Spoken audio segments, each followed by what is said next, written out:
Good morning, everybody. You made it to Friday. Congratulations. You deserve a pat on the back. No one's going to give you like accolades, but I will. That's how we're doing this. Morning, Simphiwe. How are you?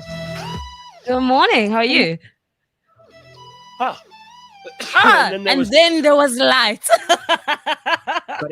but it came on. It came on just a second or two too late for me to actually make myself a coffee. So anyway, we'll be all right. It is Friday morning. It's the best day of the week. Jesus, I've got to tell you, like, it feels like it's been 3 months that I've been back at work because we've been so busy, and Simphiwe can stand up for me on this one. But yes. Oh my God, it's been, I got back to work 2 Mondays ago. Okay, so all right, a Monday ago. So it's only a week. Feels like a bit at work for 5 weeks. I swear we've been. So much has happened. We have been so busy. I mean, if the rest of January, which is thankfully only a few days, because January, if the rest of January is going to be as crazy as this last 2 weeks have been, I'm going to need a holiday by mid-February. I'm with you on that one. Crazy, right? I feel like I could write a novel, like the first 4 chapters already, just with like the 2 weeks that we've been open. So much has happened. So much is happening. And I'm just like in disbelief. I'm like, oh my word, oh my God, oh my word. Because what? Well, we've got what, 4 days left in the old building, and then we're moving house. We still got to move the studio across, which is a major, major thing. We're doing construction on the other side. I mean, it's very exciting, but Jesus, it's a lot of work, hey? Whoa. Yes, it is. I will say that I was like super excited about the move, but now I'm like counting down the days purely because of like recent developments in the office where I'm like, okay, I'm glad we're leaving. Like I am I'm glad that what are the developments? Now you told me I need to know.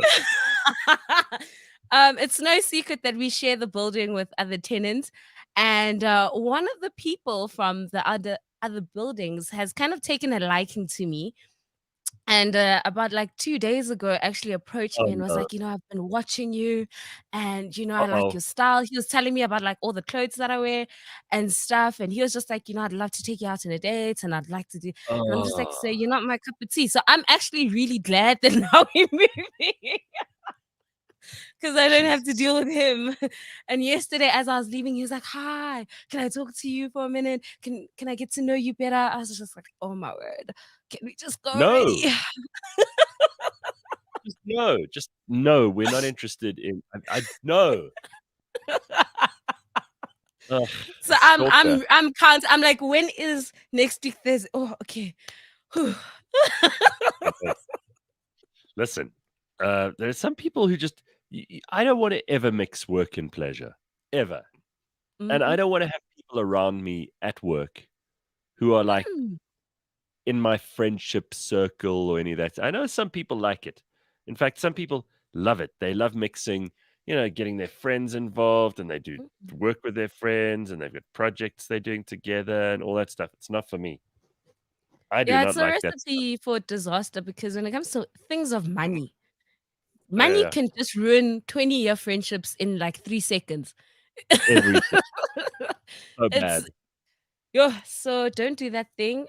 So yeah, I'm excited about the move. I'm happy about the move. I'm also one who doesn't want to mix work and personal life. So I'm just like, sir, even if I thought you were cute, this is not gonna happen because I'm not trying to see you all day, every day in my space, straight after work. There you are, or you just come up. No, sir, I've never envisioned that for myself. So thank you. Move along. Get on with it. Well, I part of the reason that it's also really nice to move is we're literally in walking distance of Sandton City. You know that. Yes. So I was talking to somebody, and I thought about how in South Africa we have such a different view of like distance, for example, because if a place was 2 blocks from you in New York or in London, you'd walk. You wouldn't even think twice. You'd be like, it's close. I don't need to catch the train. I don't need to catch a taxi. I'll just walk. And Sandton is like a block and a half away. And I suddenly thought, I'm I'm gonna do this. I'm gonna walk, and it's not a dangerous area or any of that shit. So there's a restaurant across the road from us. There's all the shops of Sandton just a block and a half away. I think we must get used to walking. I think walking is good. I think it also, it keeps people in those cities a little trim, if you know what I mean. And Yes. I'm gonna be doing that. I'm not sitting hold up and getting in my car every time I have to drive, like every time I have to be less than a kilometer away. Come Sure. on. No, also Santa's a bit expensive, so you will have to pay for parking. So that will also motivate you to be like, you know what?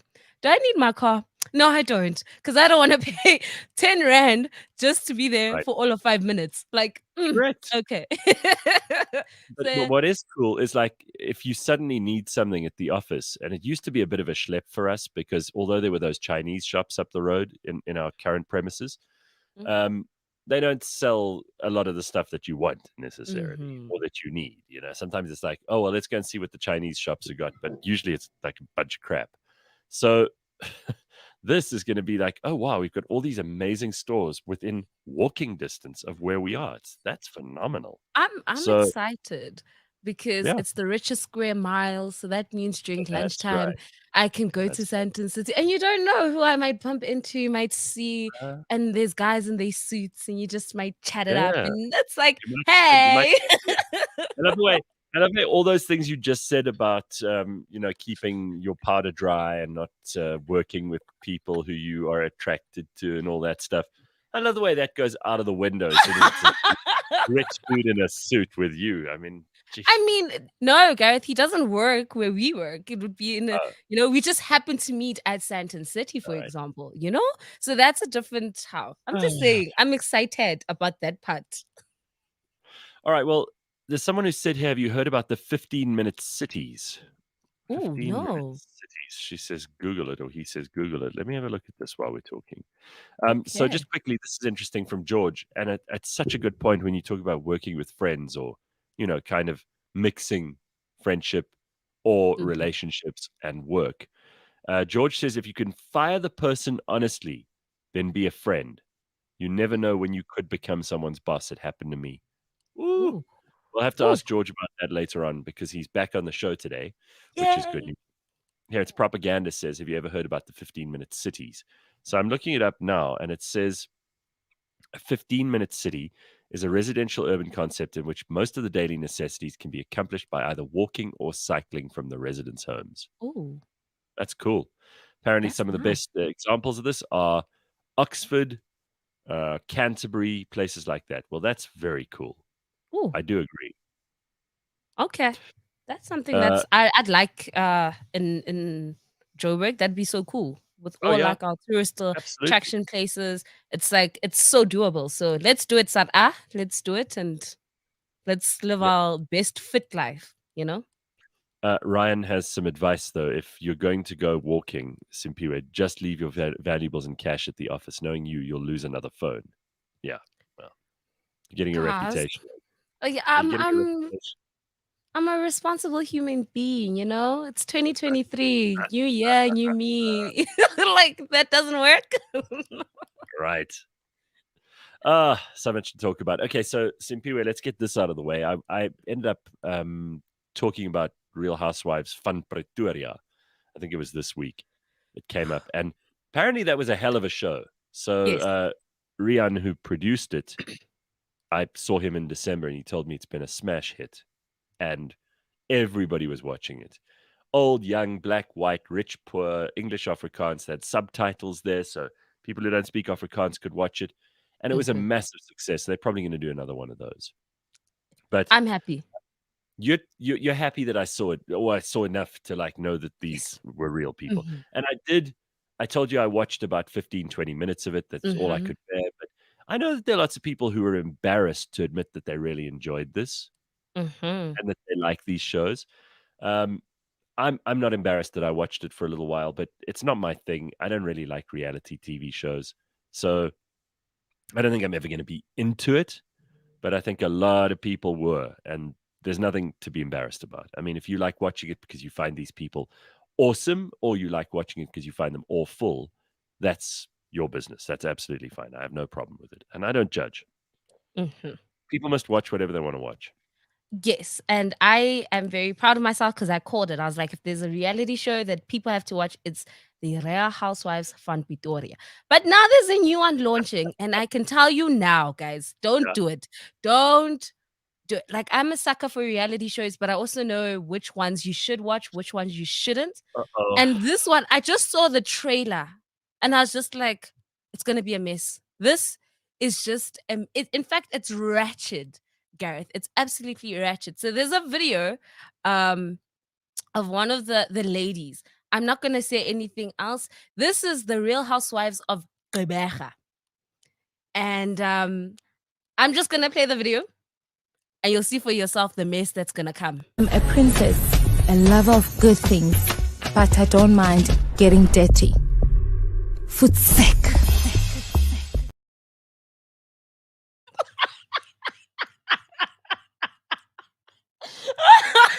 She literally just said foot tech.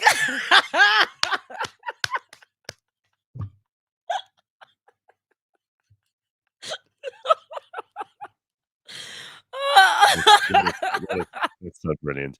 Did you see that video that's doing the rounds of Coconut Kells? About ESCOM. About Is load it that shedding and Yes. and there's something about like, and she also talks about the water, that she only drinks water from Woolworths because she doesn't drink water from the tap. She says, that'll, if you drink water from the tap, it makes you sound all ghetto and you say things like "hi suka." She's not That lying. reminded me, uh, that reminded me of this clip with Norma. I'm dirty foot sick. Who says that? Imagine Right. national TV. Yo, I was like, what an embarrassment. No, guys, don't watch that show. Please, don't do it. Oh God, we are an interesting country. Yes. Just when you think South Africa, shit like that happens and it's happening on TV and you're like, how the hell did we get to this? This is crazy. Like, Uh, really? But yeah. hey, guys. So Yeah. that's my 2 cents. If you do watch it at your own risk. I'm telling you now, I'm not gonna watch it. I'm not. Well, Ricky says, I'm originally from PE. Believe me, you do not want to watch that.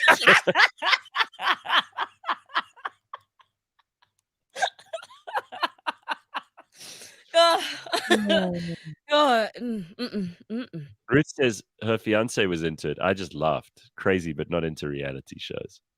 Well, I was most surprised that I didn't even know, having grown up and lived in Pretoria most of my life, I didn't know any of the housewives. I was disappointed, I thought, I'd at least know one or two of them. I didn't. Sure. But you know the producer, so it's close enough, you know what I mean? Like the guy who I think that's close enough. Think maybe? What? No, knowing the guy that like ran the show. Maybe that Oh, you don't yeah. need No, to know. Yeah, that's close enough.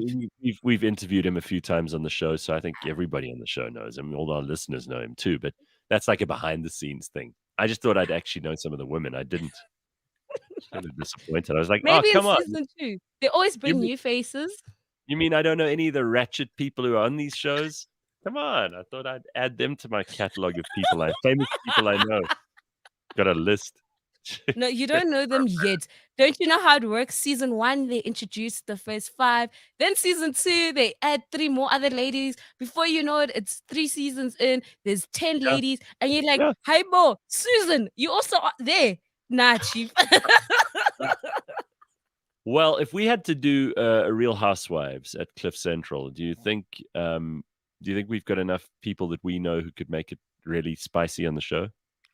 Well, it depends what you're going. Are you going for classy or are you going for ratchet? Let's Because just say let's say somewhere in between. Let's say spicy. Let's say they're not they're not like totally embarrassing and terrible, but they're not boring and cross no dotted lines and then don't break definitely. the rules. You don't think? No, Who's definitely. who's first? Mash. Technically, he does want to be a housewife, right? He does want to find someone rich, settle down, do as little as possible. So Mash has all the ingredients because his life is just so adventurous. Like in one episode, he'll be going to a nude beach or something, and then in another, he's just talking about how I just want to live this quiet, private life. You're like, what? It doesn't make sense. Make it make sense. How we, yeah.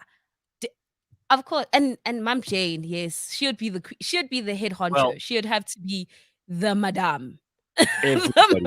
So Congo Chris says Jane. Ricky says Jane. Sanella says Jane. Let me tell you something. If Jane had like a lot of money, if she lived in a mansion and she was married to a rich man and she had just tons of money, let me tell you something. She would be a show. There would not be another TV show on TV that would even compete, because Jane, when I think she's on even fire, now, even now, if we did a Big Brother on Us Jane, I swear people would not watch anything else. They would be amazed at how she can go from a 0 to 1,000 and then come back to like 0. And you're just like, how she just lectures everyone and then 2 seconds like, oh yeah, but I love you guys. I love you. Like, Mom Jane, what did you just say? yeah. She annoy us about foot sack. She would say things like "futsak" and "Naisuga." So Bastsana says, "I would love to see the Real Housewives of Orania." I don't know if there is a housewife culture in Orania. I think everybody there lives pretty simply, from the bit I know about it. And I mean, we should maybe do a special on Orania, because I think people are fascinated with it. The fact that there's this weird little throwback somewhere in South Africa that people kind of live like the white South Africa of the 70s or whatever. And I think people are interested in that. They want to know how it works. But I think, Are they all as like DK sister says, wives there? What's going on? How do I qualify to also be part of it? the DK says Orania wives will be out on the tractors working the lands. That's probably about right. Yeah. But yeah, That's like, I think we could easily put our own Real Housewives together, even if we just had Mash, Jane, and some of the guests we've had over the years. I actually asked, because we're now busy trying to sort out all our furniture and things, right? So we're like, we're going to get rid of this and we're going to move that, and we've put stickers on all the stuff that we want to take with us, and all the stuff we get rid of. We've kind of decided that I think Lebang sent out an email to everybody saying, if you want anything that we are getting rid of, you can just justify by sending us an email and telling us why you deserve it. 5 reasons, which is, I think it's brilliant, because, I mean, some of it, we're not selling it to any of the people who work. So if somebody wants it, they just have to give good reasons why they need it. Have you put your name into the hat for anything? Is there anything you want? no. Nah, I'm good. I'm great with everything here. And especially after seeing the new premises, I'm like, yeah, these things must just stay here. No. These things, no. But there are some 1 or 2 fights for like the plants. Some people want to be plant mom and dads, so they're like, oh, I want a plant. Oh. And it's like half the plants are dead, so I don't know which plants you guys are fighting for. Yeah.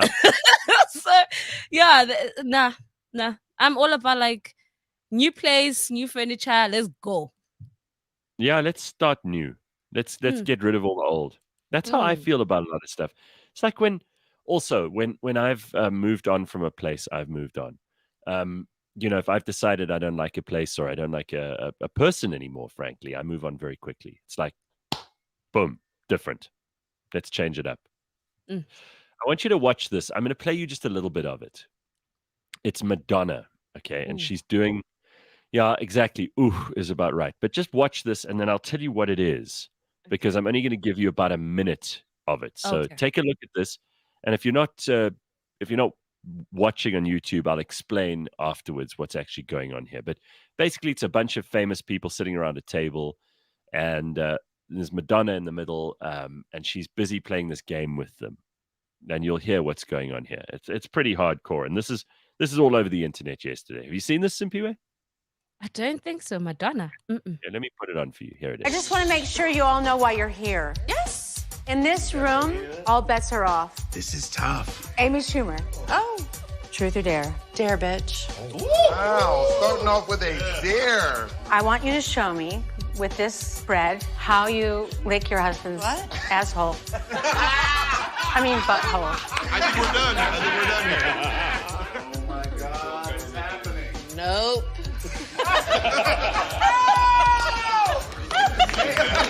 He does have a gaping butthole. I don't think he'd mind me saying. Okay, now Eric, it's your turn. This is kind of like sad and gross. Oh my God. Sad and gross is very popular right now. West, also known as Diplo. Ah, come on. Truth or dare? There.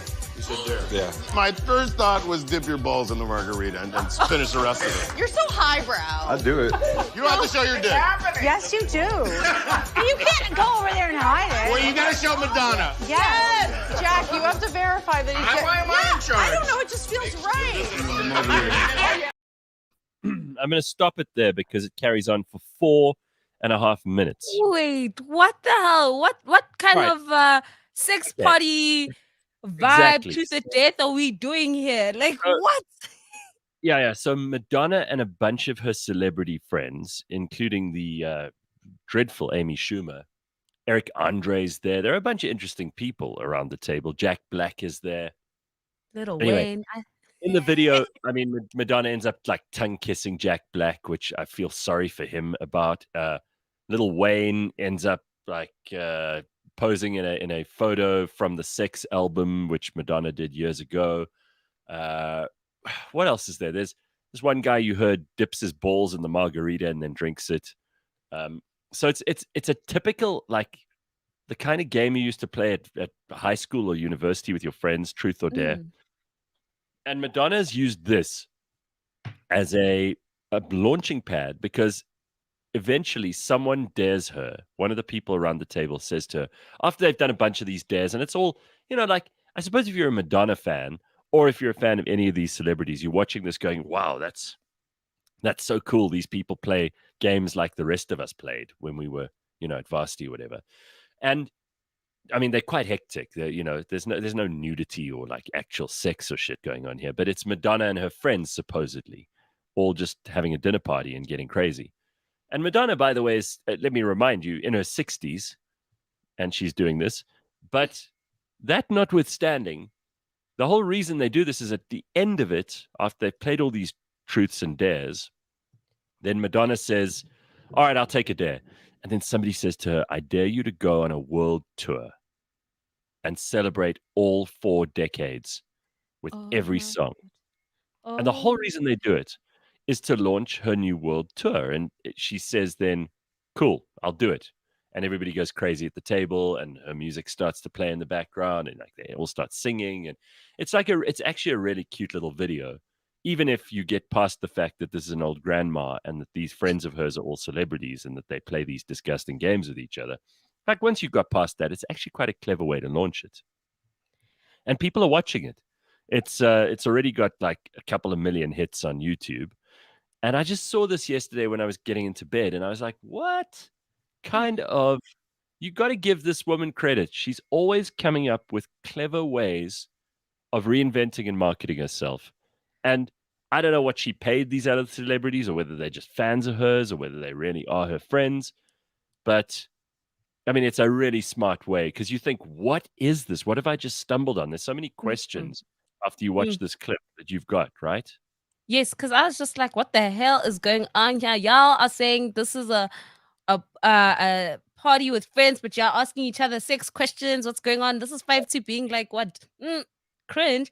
I like what she did. I like how you saying at the end now she's launching this world tour. Do we need a world tour for Madonna? I don't know. I'm not the biggest Madonna fan, but I'm just like, did we have to go this route though? Like, do we always have to shock people first? That's what she does. That's Madonna. She shocks people. That's her thing, and she's the best at it. And she's still shocking, even though people think that they know everything about her and they've seen everything. We may have seen everything, but clearly the woman has still got a lot of stuff in store for us. And I'll tell you, when they go through, if you look at her discography over 40 odd years, she's done some very good stuff. She's had some great music. So even though I wouldn't classify myself as a Madonna fan, I just thought that was a really interesting way to launch your world tour. Hey, each to their own. I think she needs to just stop with these sex antics of hers. She's too old. Think, yeah, like Makrisa, stop. Like, just stop. and it's okay. Like, Nice shirt, Ben. Thanks, Gareth. Is Madonna still showing her granny bits? She's still showing a minge. Minge Donna. Listen, well, I'll tell you what. She's 60. What? 66? How old is she exactly? isn't that retirement age? Yeah. Stop, Madonna. Well, Stop she the doesn't think so. nudity. She's not slowing down. Not Madonna. Okay, yeah, she's 64, and she's basically like tongue kissing Jack Black. Ugh.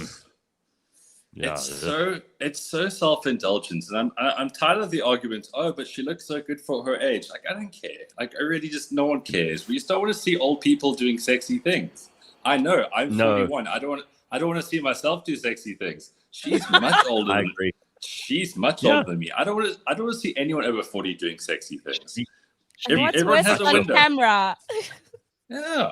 It's like everyone's got a window, right? You got to make the most of your 20s. Sure, go out there, sling dick, do what you need to do, because that's when you are aesthetically correct for those actions. And the thing about Madonna when is does that she's obviously... It definitely When stops... is the hard stop? When you look over 50. The minute, because there's people, because there's people that are not 50, right? They are 35 and they have not taken care of themselves. And I'm just like, ew, like, why are you doing that on screen? Like, stop it, put that away. So the minute you look over, like, you need to stop, put it away. Madonna, you've been looking over 50, girl. So by Simphiwe's standard, you're not gonna give us an actual age, but when you look over 50, but some people don't think that they look over 50, but they do, right? problem. And Madonna, you could tell Madonna's like older than 50, but she thinks she looks like, I look 25. No, that's amazing, but it's not our problem that she thinks that way. She could be that person. I mean, like, Gary Player is what, 80? Let's just call him 100 because he's immortal. Let's just say Gary Player is 100 years old. That's great for him, cool. But nobody wants to keep seeing his like ab workout where he's going. It's like, cool, dude. I mean, like, we kind of it's not like you're old. Yeah, but here are a bunch of different opinions. So Ricky says, "Damn, does she still have teeth?" About Madonna. But then DK says, "Amazing. Not many that age could keep up with her." That's true. So what? We just don't want to, like, everyone has acknowledged the fact that Madonna is timeless. Great. She's the Gary Player of pop music. Awesome. Amazing. But we don't want to see her. Like, nobody goes, yes, that's really inspiring. I can't wait to be that old and still trying to be dry humping and showing my bits to people. Yeah, but then you get, like Ricky says, Tom Cruise or Brad Pitt. No, even them, they need to stop. Oh, no. They need to stop as well. It's like, I used to drool at Brad Pitt. Troy, I was just like, oh, yes, those abs, give it to me, sir, all day, every day. But now I'm just like, you're old. Like... Hang on. Tom Cruise is jumping out of airplanes. He's making action movies. Brad Pitt is a handsome older man who is doing movies where he's a handsome older man. Madonna is basically still trying to show you her vagina. There's a massive difference. No, but there's been covers, like Brad Pitt did a cover, I think it was for Vogue, I'm not too sure, and he was topless. And that they still trying to sell the whole, like, he's sexy and old, you know what I mean, with the gray hair. And it's like, things like those antics need to stop. Put a shirt on. We appreciate you. So you old now. Guys, let's give it a number, because otherwise it's very subjective. Some people do look better in their 40s than they did in their 30s, for example. Some people look better in their 20s than they do at any other stage in their life. And they should really stop at like 30. But what are we going to say? Because let's say a hard stop for doing sexual shit in front of other people, especially if you're doing like music videos like Madonna's or, you know, marketing material like she just released for this world tour. What would you say is the hard stop? Gareth, it's really tough because it's so nuanced. Like, if you are a prostitute, as in like you are an actor or a singer or whatever, you have to keep selling your bits. You have to.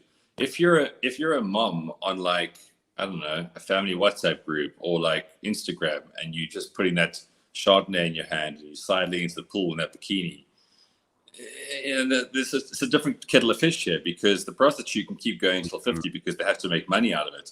The mom might just be having a low day, and now she's making everyone squirm a bit because she wants to get in a bikini shot. So it's a very difficult thing to do. And call me a misogynist, but it's a very different thing between men and women. Men genuinely just have more sex appeal as they get older. It's simple as that.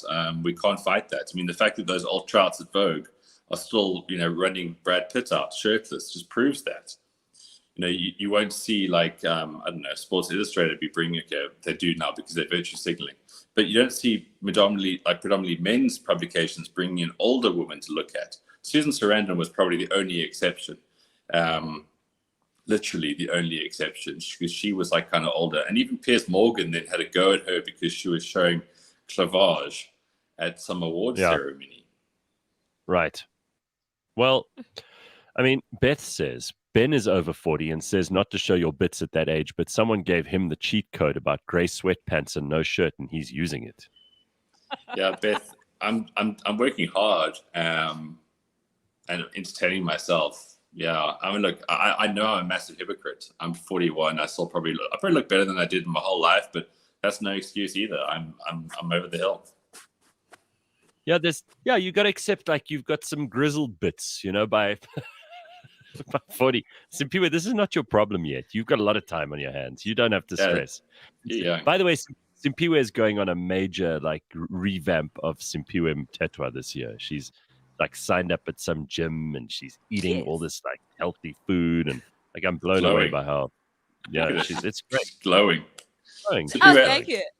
Simphiwe, sorry, I know I probably missed this earlier on in the week, but how did last Friday's date go? Because that was the cliffhanger.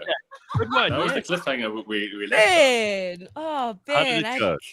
I was hoping you were No. In fact, it went quite the opposite. It was a good date, great conversations, and I think I will be seeing him soon again. So, That's nice. I'm so happy for you. That is good. We'll see. We'll see how it goes. So, guys, I got to play you this because it got an enormous response when I shared it on Instagram, and I want to explain why I shared it as well, because there are a couple of things I put on social media yesterday which got a lot of reaction. First of all, it just reminded me how easy it is to get some people pay a whole department to get them to trend on social media. I can still do this when I need to. I can click my fingers. Trend favorably, Gareth. Yeah. Trend favorably. Yeah. That's what they pay for. Not just trending. That's a different thing. Okay. Trend favorably. Right. Well, you know what? Let me just remind anyone who thinks they can only trend favorably that with the good comes the bad. That is inevitable.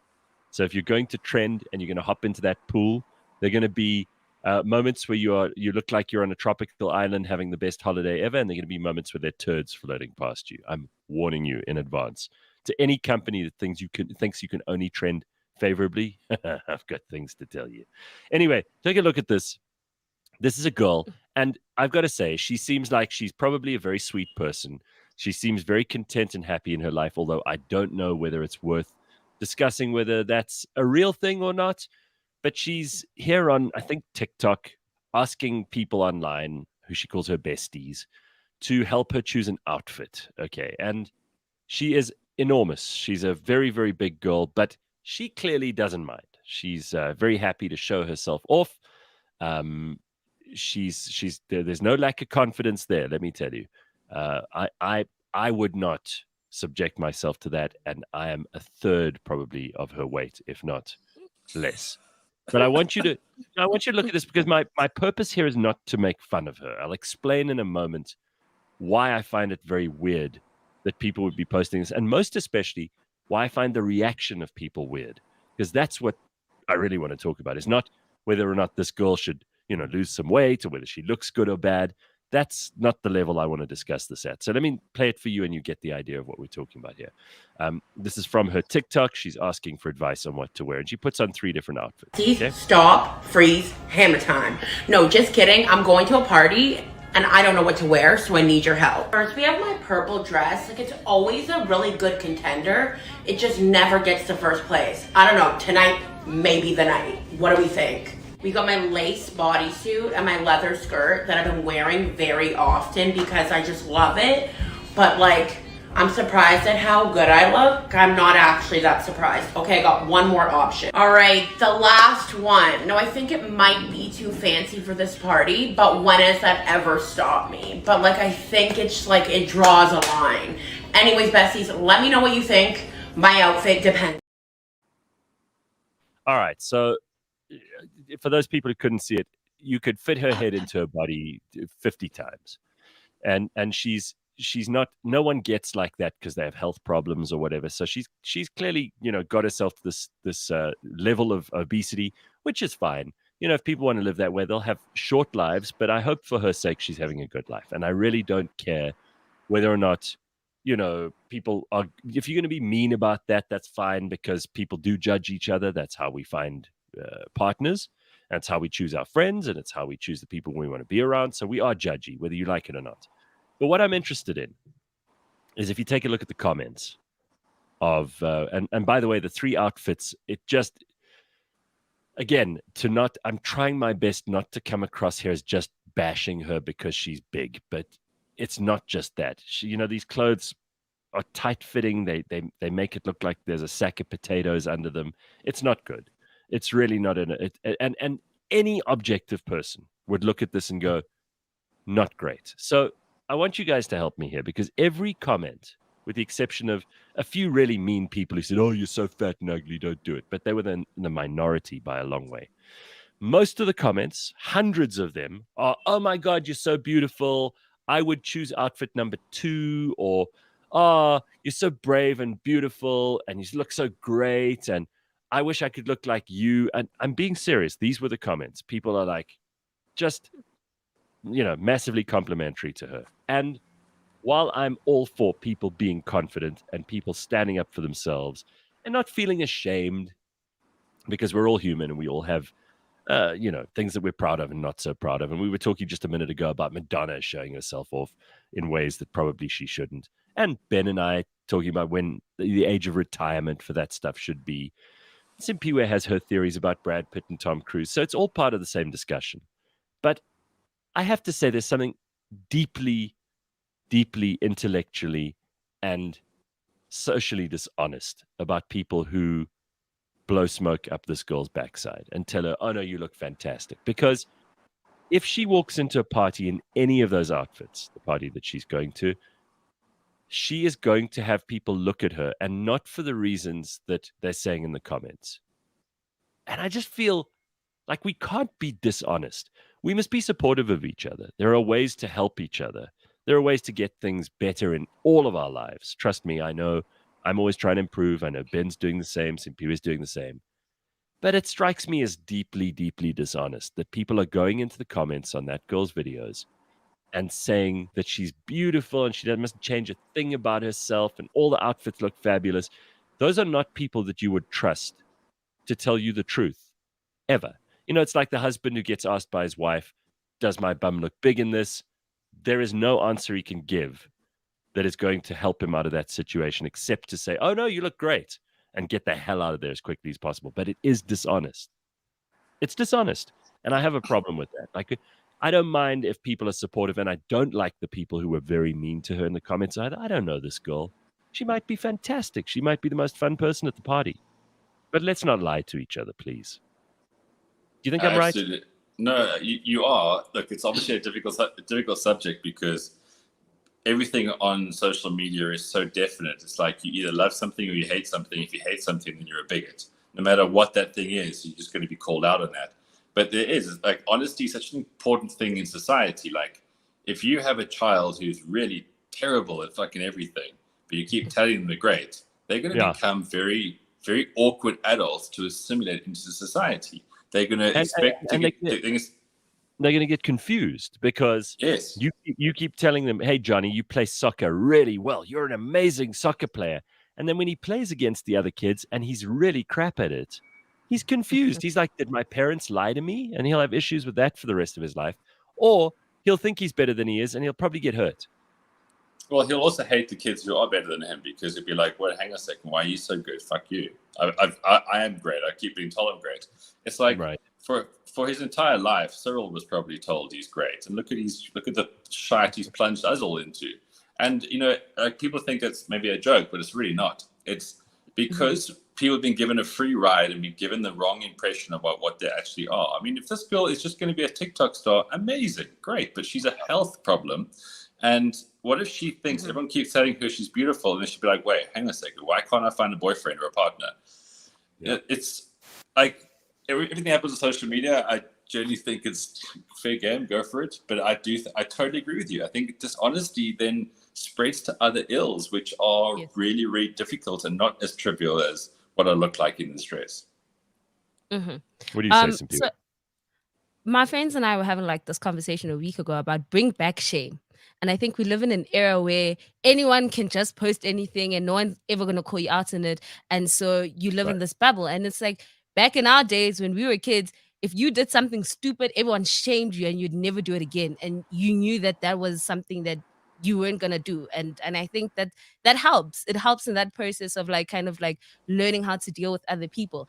But also I saw a TikTok that was talking about like, don't let your health go because men here still find you attractive at that size. It's like, I'm happy that you're confident, but as Ben said, let's be honest, you're not healthy, and let's not encourage that. At the end of the day, there are like implications of you being that big.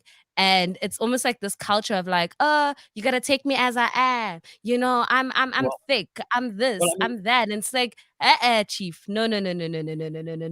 That's not how the real world works. So don't lose yourself in trying to be like popping on social. I think you've just made such a good point. I take Ben's point too, but this is like bringing back the shame. Okay, so I don't mean that it is shameful for anybody to look the way they look, but a little bit of shame goes a long way. It like gets people back in line. For example, these days, anyone's sexual behavior, no matter how weird it is, like you could dress up as a dog and like, and drink from a dog's bowl and be walked around on a chain.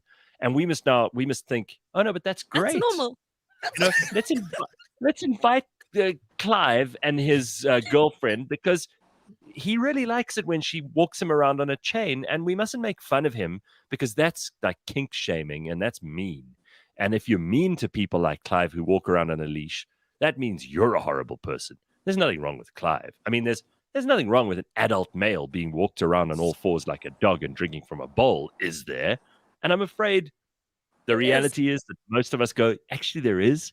And similarly, if somebody has like some weird behavior, like they let's say you're a guy and you are completely inappropriate around girls and you constantly say sexual things and you make the girls very uncomfortable and you think it's all right to pinch their backsides and all the rest. We know in society, instantly we know it is correct to shame that person.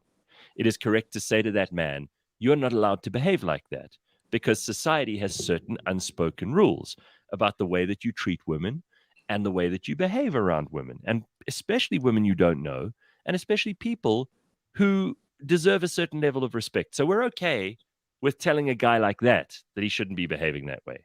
We're okay with telling someone they shouldn't be racist or misogynist or homophobic, right? And we know that's kind of what people do now. If you find someone being racist, you immediately correct them, or you put them on the internet and everybody else shames them, and then they lose their job and they get their punishment. But suddenly certain areas are like sacred. We're not allowed to say anything. You can't body shame somebody. You can't kink shame somebody. You can't criticize somebody for, I don't know, raising their children a certain way. And I'm thinking, no. Either we have to be in the position where what Simphiwe is saying is a rule for all of us. So it's the same for everybody. In other words, if you behave outside of the unspoken rules of society, expect to be shamed. And if you stay in those rules, then you're probably going to live a life where people are not going to victimize you or say horrible things about you. You may be very boring to some people, and you might want to do things in your private time that, have nothing to do with anyone else and that you think are a bit shameful, and maybe you're a bit embarrassed about them.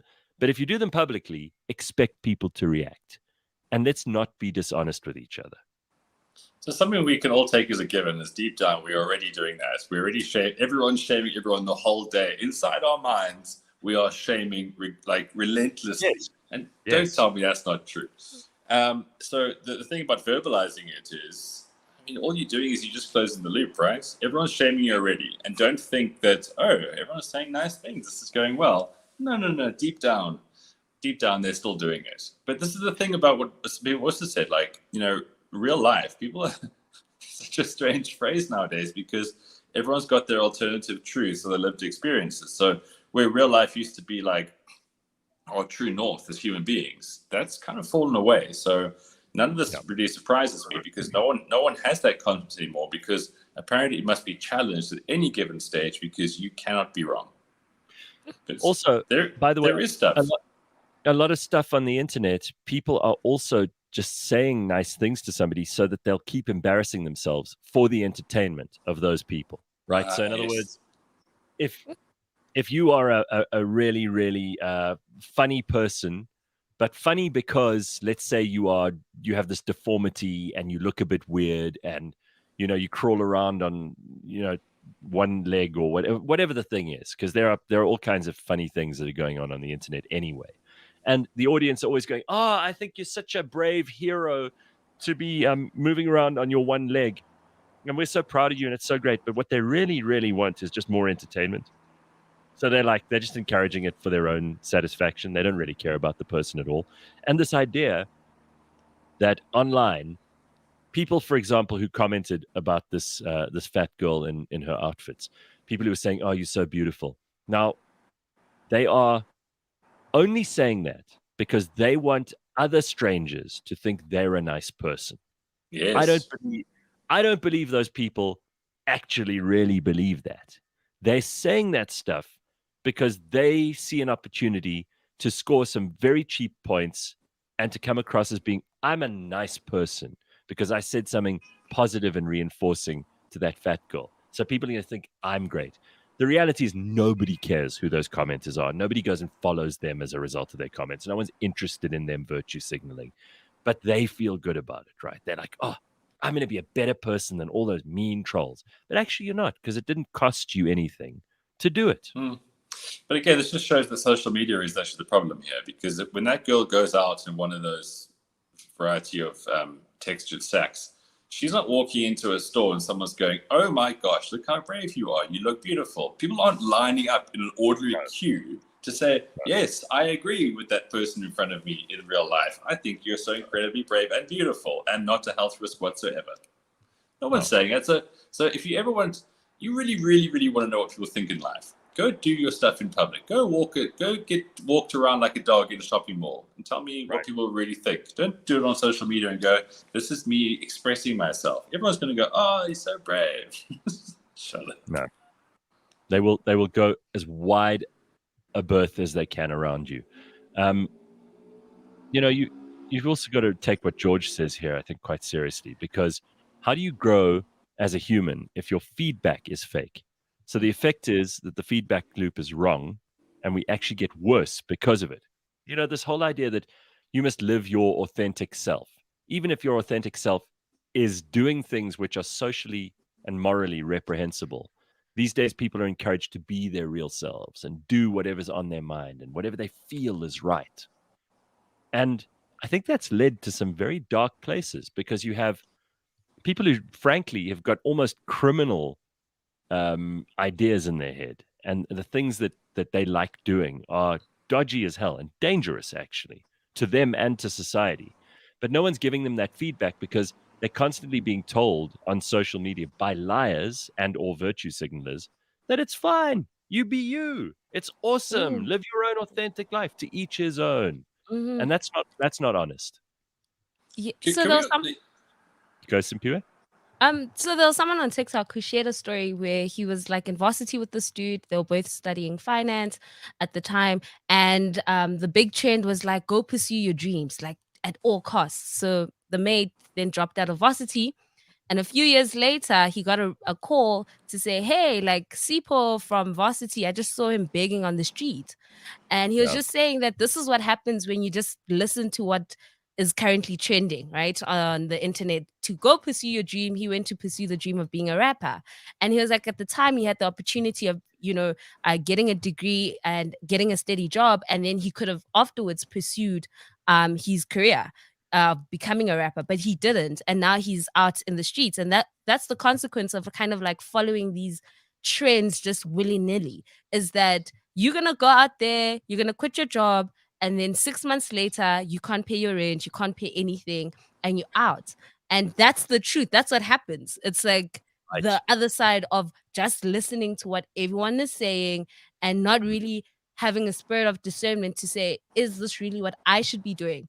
Is this how I should really be moving in the society? Again, I agree with you. I just want to point out that my problem with that video and that girl wearing her outfits and asking people what they think is not with her. I mean, maybe she wants to eventually lose some weight. Maybe she doesn't. None of my business. I don't mind. And I don't mind that she's putting her video on social media. She's allowed to do that. She's going to take the good with the bad. And I'm sure she gets a lot of hate as much as she gets love. But my issue is with those dishonest people who are telling lies about how great she looks. I think that that's deeply, deeply dangerous and dishonest and unkind. I don't think that's kind in the long run. No, but I think it comes back to what Simphiwe was saying about we must bring shame back. We must also bring name calling back. Last week we spoke about losers. I thought that was a very constructive conversation of how people should be called losers when they are losers. And it's the same with someone being called a liar. Like, we don't hear it enough nowadays, but we get lied to every single day, whether it's from, again, Cyril downwards. It's just liars, liars, liars, but no one gets called a liar. I've never heard a news report or a headline saying serial liar and then the person's name and then the story, because that's what they are, right? They can have fake doctorates from some college that wanted to virtue signal them, but they've never been titled a liar. But if you lied, you should be a liar. We should bring that word back. Matalise says it all forms part of toxic positivity. Let's not fight Eskom and the government because we need to be grateful. Yeah, that's a good one. That's a very good one. A toxic positivity. Where people they basically are just saying positive, friendly, nice things that are not true because they want other people to think they're nice people. That's the new term for this morning. If we've learned anything. Congo Chris says, look at Sam Brinton. His sexual deviancy wasn't giving him the negative social stigma he craves. So what does he do? He starts stealing women's luggage at the airport. So Sam Brinton Brinton's this bald, trans guy who worked for the Biden administration. I can't remember what department he worked in. I think it was energy with nuclear waste and getting rid of nuclear waste. So it was an important job.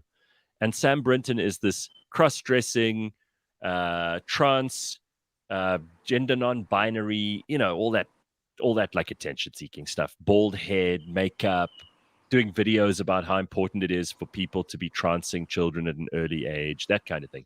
Anyway, Sam Brinton's priorities were not getting rid of nuclear waste, but rather stealing women's luggage at the airport. So every time that this person would go on a flight, as a government official, they would grab a bag that wasn't theirs, that belonged to a woman, and then obviously put on that woman's clothes once they got home. It's like a fetish. It was a weird thing. That's clearly what was happening.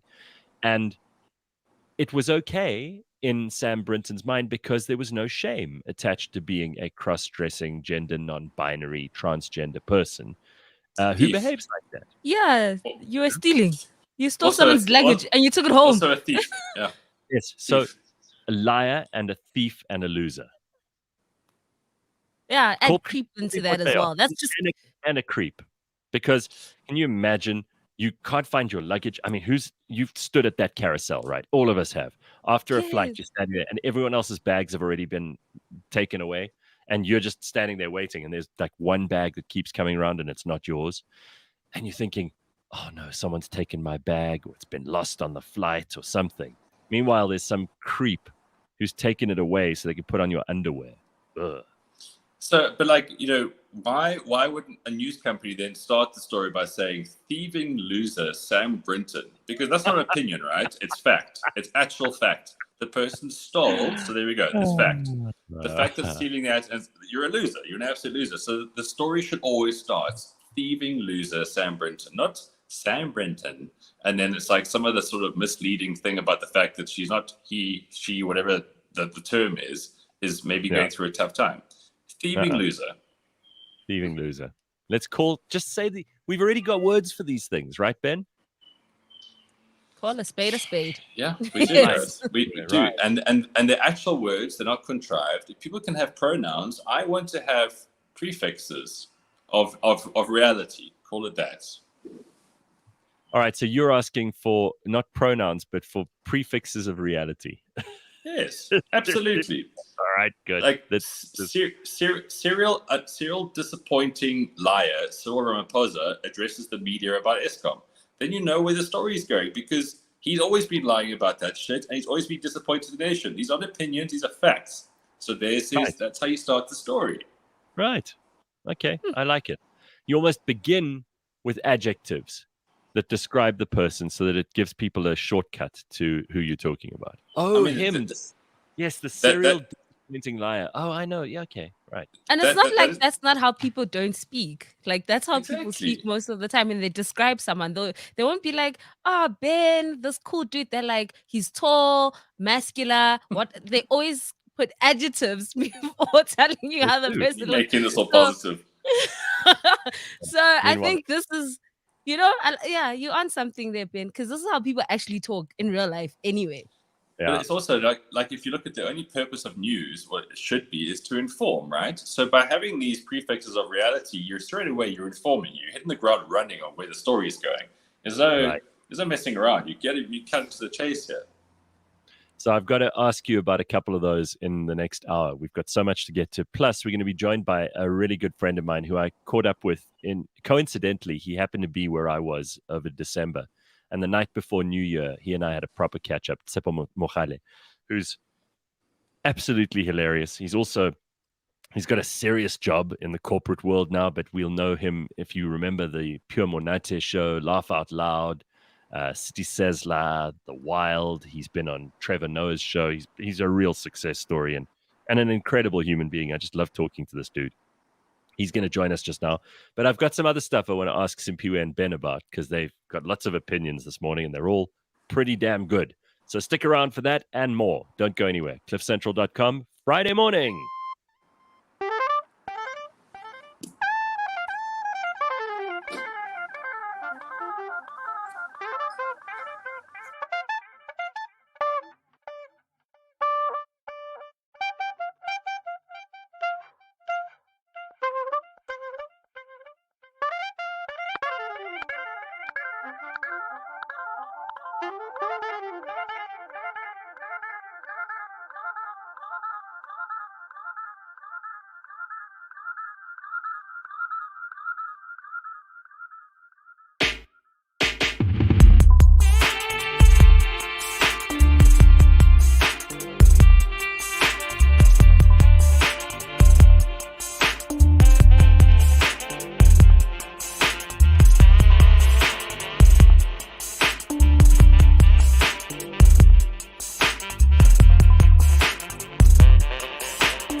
Every time you listen to that 80s show, Tom Cruise lives another 10 years.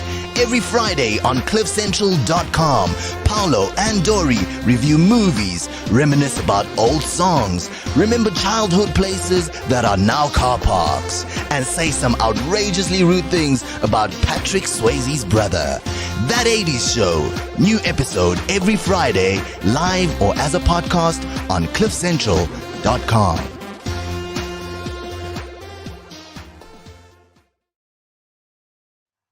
All right. It is Friday morning, cliffcentral.com. We've got Ben Simphiwe, and we're going to be joined by Sepo Mochale just now, one of the most recognizable faces in South Africa. And I'm glad that he and I had a reconnection back in the last days of 2022. And I thought, let's get him on the show. Haven't seen him for a while on the show, so it's time. All right, Simphiwe and Ben, I got to play you this quickly. Because this is probably one of the funniest videos ever. It's a guy from Zambia, and he's talking about load shedding.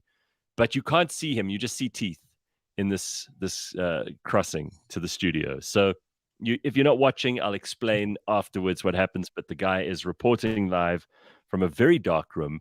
He's quite a dark guy, and all you see is teeth. And it's pretty hilarious. And both the reporter in the studio and he think this is hilarious. And that is also very crucial. But right now we're joined by one of our reporters at the scene. Can you just tell us what is happening there right now? Thank you very much. Let me just be quick in giving you the report what is happening in our country, Zambia. As you can see, I'm reporting in the dark. Load shedding is back. And people are complaining. They are complaining that they woke up at 12 in August that year. Okay, I'm kuvota so that they can change you take if into your paranga load shedding. So people, I don't. It's the news reporter losing it. Like he's just like, I'm not even gonna wait. He was dead. He was like, what? Load shedding is back. So won't be long before that's our story on the TV as well. Isn't that our story already, Gareth? We've started the show with load shedding. You're right. Okay, so this is another thing that came up on social media that I wanted you guys to help me address this morning. So I put up a video of Jacinda Ardern resigning. It goes like this.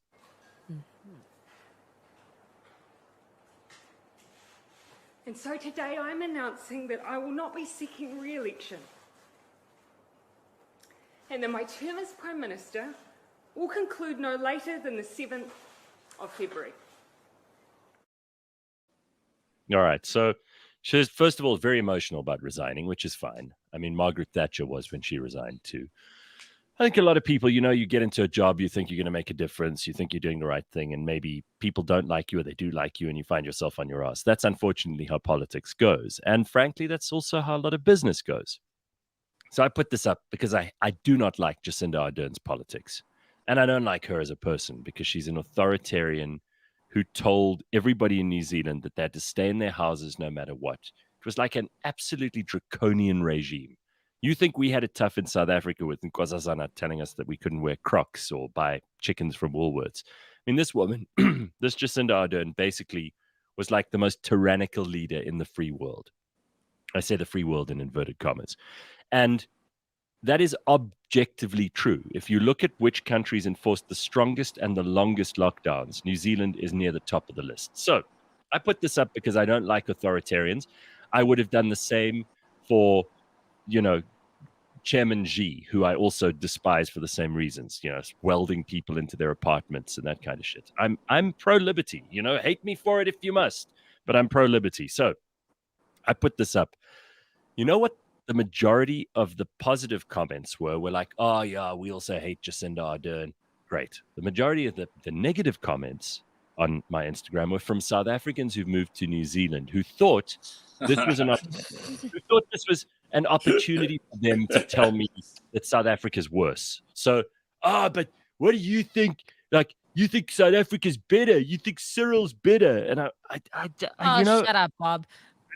First of all, I can't believe how stupid you would be to not understand that for me to comment on Jacinda Ardern in New Zealand is not to compare South Africa and New Zealand. I spend 5 days a week on this show complaining about our government, okay? And I don't hold back, in case you haven't listened. And if you are just following me on social media and you're missing out on the show, you're missing out, because that's what we do on the show. We complain about our government in this country all the time. And I say how shit they are at their jobs, because they are. And that's not to say that because I'm doing that or I'm not doing that, I can't also criticize Jacinda Ardern. So for all those dumb white South Africans who moved to New Zealand and feel that suddenly they have to support Jacinda Ardern against some guy who has a show in South Africa, you brave, brave bastards, keep it up, because I'm sure that the New Zealanders can't wait for you to jump in and defend Jacinda themselves. I'm sure they're just on tenterhooks waiting for you to get involved. The one thing I will say that I saw on Twitter is a lot of South Africans were like, can ANC just take a page from her book? Resign. Just go. Just go, guys. Like, if there's anything we've learned, just admit that you have failed and keep it moving. Stop trying to hold on to power for 55 years. It's not working. Like, that's what a lot of people were saying on Twitter. That's what I saw. This is an article which was written by Roger Stone just this week on Substack. It says the jackboot of authoritarianism tramples free speech in New Zealand. And this is a serious headline, right? In New Zealand, the current prime minister has actually banned newspapers and magazines that don't support the government's narrative. So that's the kind of reason that I hate Jacinda Ardern. That's not to say that if you live in New Zealand and you think it's a better place for you to be, that you aren't right. You might be. You might have a great life in New Zealand, but you're missing the point. To criticize her is not to criticize your decision to emigrate, you moron. Although, I mean, I'm going to say that you probably have a lot of really stupid decisions in your life, and maybe that's one that you're a bit touchy about, which is why you feel you have to jump to Jacinda Ardern's defense when I put up a video of her resigning and say how dumb she is. Well, obviously, when you immigrate, that's a massive commitment, and you do have to sort of, be part of that. Some people do it; they carry on their lives, and that's it. They're past.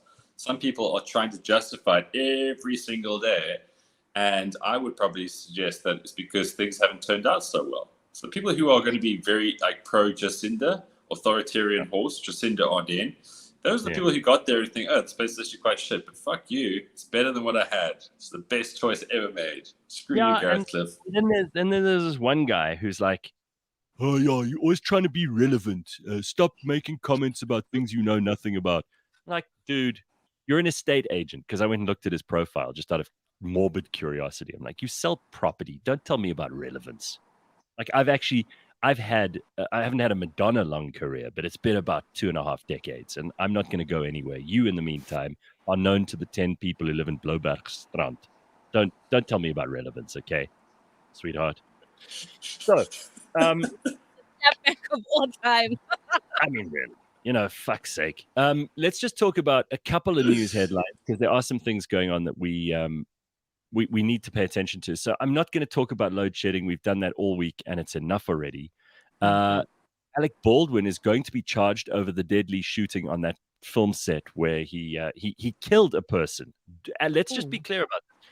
Alec Baldwin shot a gun that was loaded and killed a person, and only now is he going to be charged, like 2.5 years later. You try that, Simphiwe. You try and shoot someone and see how long it takes for you to get charged. It's taken for me, the orange overalls already have my names on it already. Like, what? What? This pretty face is going to be done for in jail. Like, yo. Gareth, I mean, I'm not wanting to defend prostitutes, but Alec Baldwin was an actor. He was acting. He was pretending with the gun. Someone gave him a live gun. What happened to the person that gave him a live gun? Because if you think about it, in a professional instance, his role is to pretend kill. Yeah. Okay, so he's doing the right thing. Is he being charged because he was the producer of the movie? Is he being charged because he was the director? Or is he being charged because they've managed over 2 years to find out that he actually fucking hated that person so much he wanted to kill them? So I don't think we could be so flippant with this story. All right. Okay. All right. Well, let's park it there for a moment. It's not the most important thing. In the news, there's a list of celebrities who have said that they will not let their children inherit any money. They want their kids to work for their own money. So among them is Marie Osmond, the US singer. Daniel Craig, James Bond, says he's not going to leave any money to his kids. He said he finds the idea of inheritance distasteful, and he has $125 million, and he's not giving any of it to his kids. I would He be says up they're in gonna work arms if I was one of those kids. Like, what? Excuse me? It's called tough love. No, it's not. No. Let me tell you why. Because you are this multi-millionaire, super wealthy parent who decided to spoil me, okay? I've been living the best life I could have ever lived. You've chartered jets for me, cruises for me, and then you're going to tell me you're going to leave me nothing when I'm 35. Chief, no, we're not doing that. No. That money belongs to me. That lifestyle. No. I was not born for struggle. And you clearly did not allow me to struggle. So, no. All right. Well, Simphiwe's got strong feelings on this. The other people who do are Gordon Ramsay. He says his kids are getting nothing. He's going to spend all of his money, and what he doesn't, he's going to give to charity. He says they haven't worked anywhere near hard enough to just get all this money for free. But the question is why? You allowed your kids not to work. Well, no, he has actually made his kids work, and he says they're all talented. One of them has become a television personality like her dad with her own cooking show. Huh, that's really original. The other one is too young. That they're still quite young. So he said they got to make their own fortunes, which I kind of respect. But we can have this debate just now. Sting is another one who said no money for the kids for nothing. Money for nothing. Kids get nothing for free. Warren Buffett is leaving nothing to his kids. He is worth a couple of $1 billion. And he's not giving his kids any of it. He said they've all embarked on careers from philanthropy to music to politics to environmental conservation. And he says, leave them just enough so that they can do anything, but not enough so that they can do nothing, which I think is a good line. Smart. But that's actual love. I mean, this sounds like actual parenting, because I can tell you straight away, none of those parents said to those kids, no, you can't get an education. None of those parents said, I'm not saying you. They've given the framework, okay? So let's not make out like it's completely school of hard knocks. The framework is there. They misuse it. If they're only going to use their dad's money, that's how you get into cocaine. That's how you get into OnlyFans later on. That's how you get into thinking you're Madonna. These people are visionaries. They're absolute visionaries. I just really hope that they find enough things to spend their money on, because obviously, like, a lot of charities are bottomless pits of uselessness anyway. So I hope all those people on that list develop the most expensive, wonderful likes, hobbies that are known to man. All right. Let us welcome Sepo Mochale to the studio. He's in our Joburg studio this morning. Where are you, Sepo? I can't see him for some reason. I can hear him. Hang on. I can hear him, but I can't see him. There he is. Sepo, why can't we see? Is your camera gone off there? Simphiwe, you see what you could do there? I don't know what's going on. Hey, G-Dog, how are you, my brother? Hi, guys. Good, dude. Good. Cheers, Ben. Cheers. Ben's on his way. Sepo, nice to hear from you. I haven't seen you yet, but nice to hear from you. How you doing, man? Hey, I'm lovely, my brother. How are you? Good. It was so good to bump into you the night before New Year's Eve in Umhlanga. I mean, we were having a really good time. I think everybody was. It was a fun vibe there. And I looked around and I suddenly went, hang the fuck on. That's Tshepo Mogale. And I hadn't seen you in probably about 4 or 5 years, right? Fuck, man. Probably even longer. Even longer. But yeah, but it was fun, man. Let's just remind people while we're getting your camera sorted out. Sepo is, of course, one of the people who was right there from the start on the Pure Monate show. He's done shows like Laugh Out Loud, Tonight with Trevor Noah, Complex, The Coconuts, as a writer as well as an actor in City Sesla and The Wild. He's performed in almost every city and town in South Africa.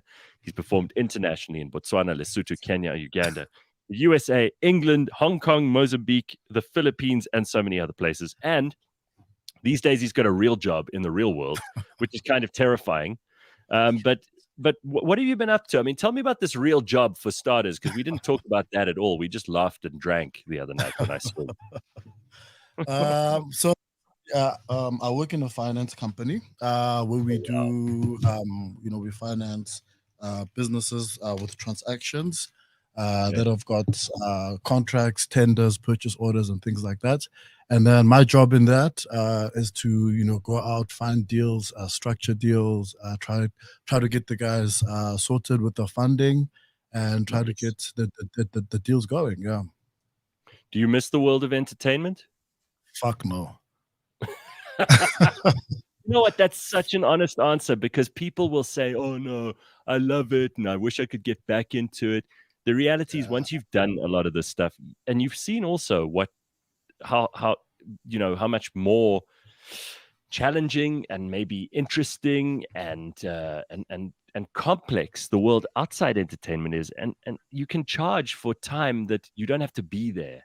You can actually make money out of doing stuff once and then charging for it repeatedly, rather than like comedy and television, where you have to actually be present to make any money. Yeah, look, I mean, it's nice to work. I just saw a comment asking me if I still Footskate. Jeez, I even forgot about that movie. You can make, it's nice. You work once or twice a week. You spend a lot of time on the couch, getting involved in bad habits and things like that. But you grow out of it. Look, I mean, I did it for 20 years, and then at some stage I was like, "Fuck it, it's enough.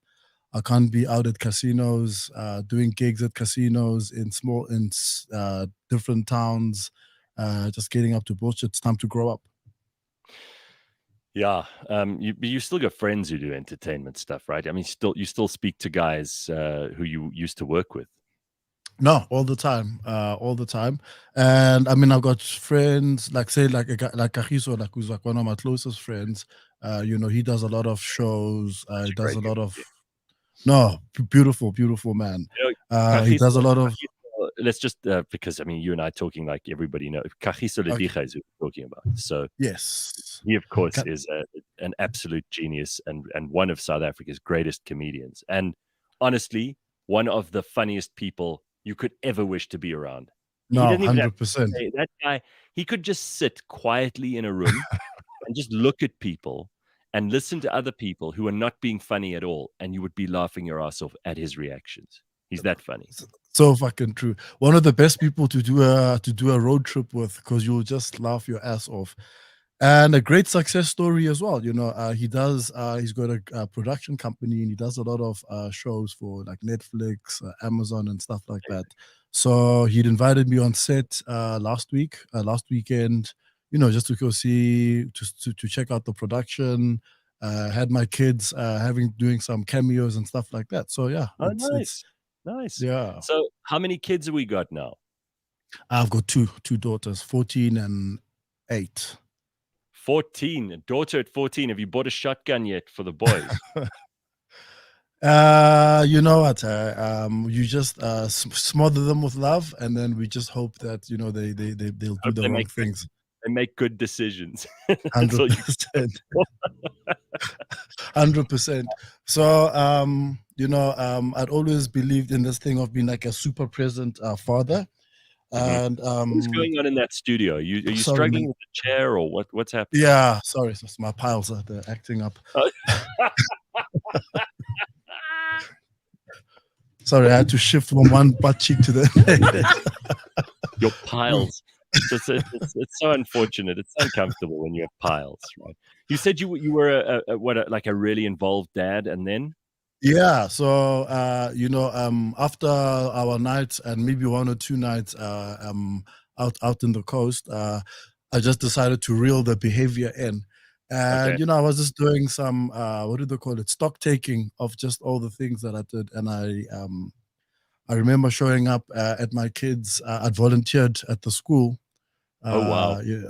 To be a security guard. Yeah.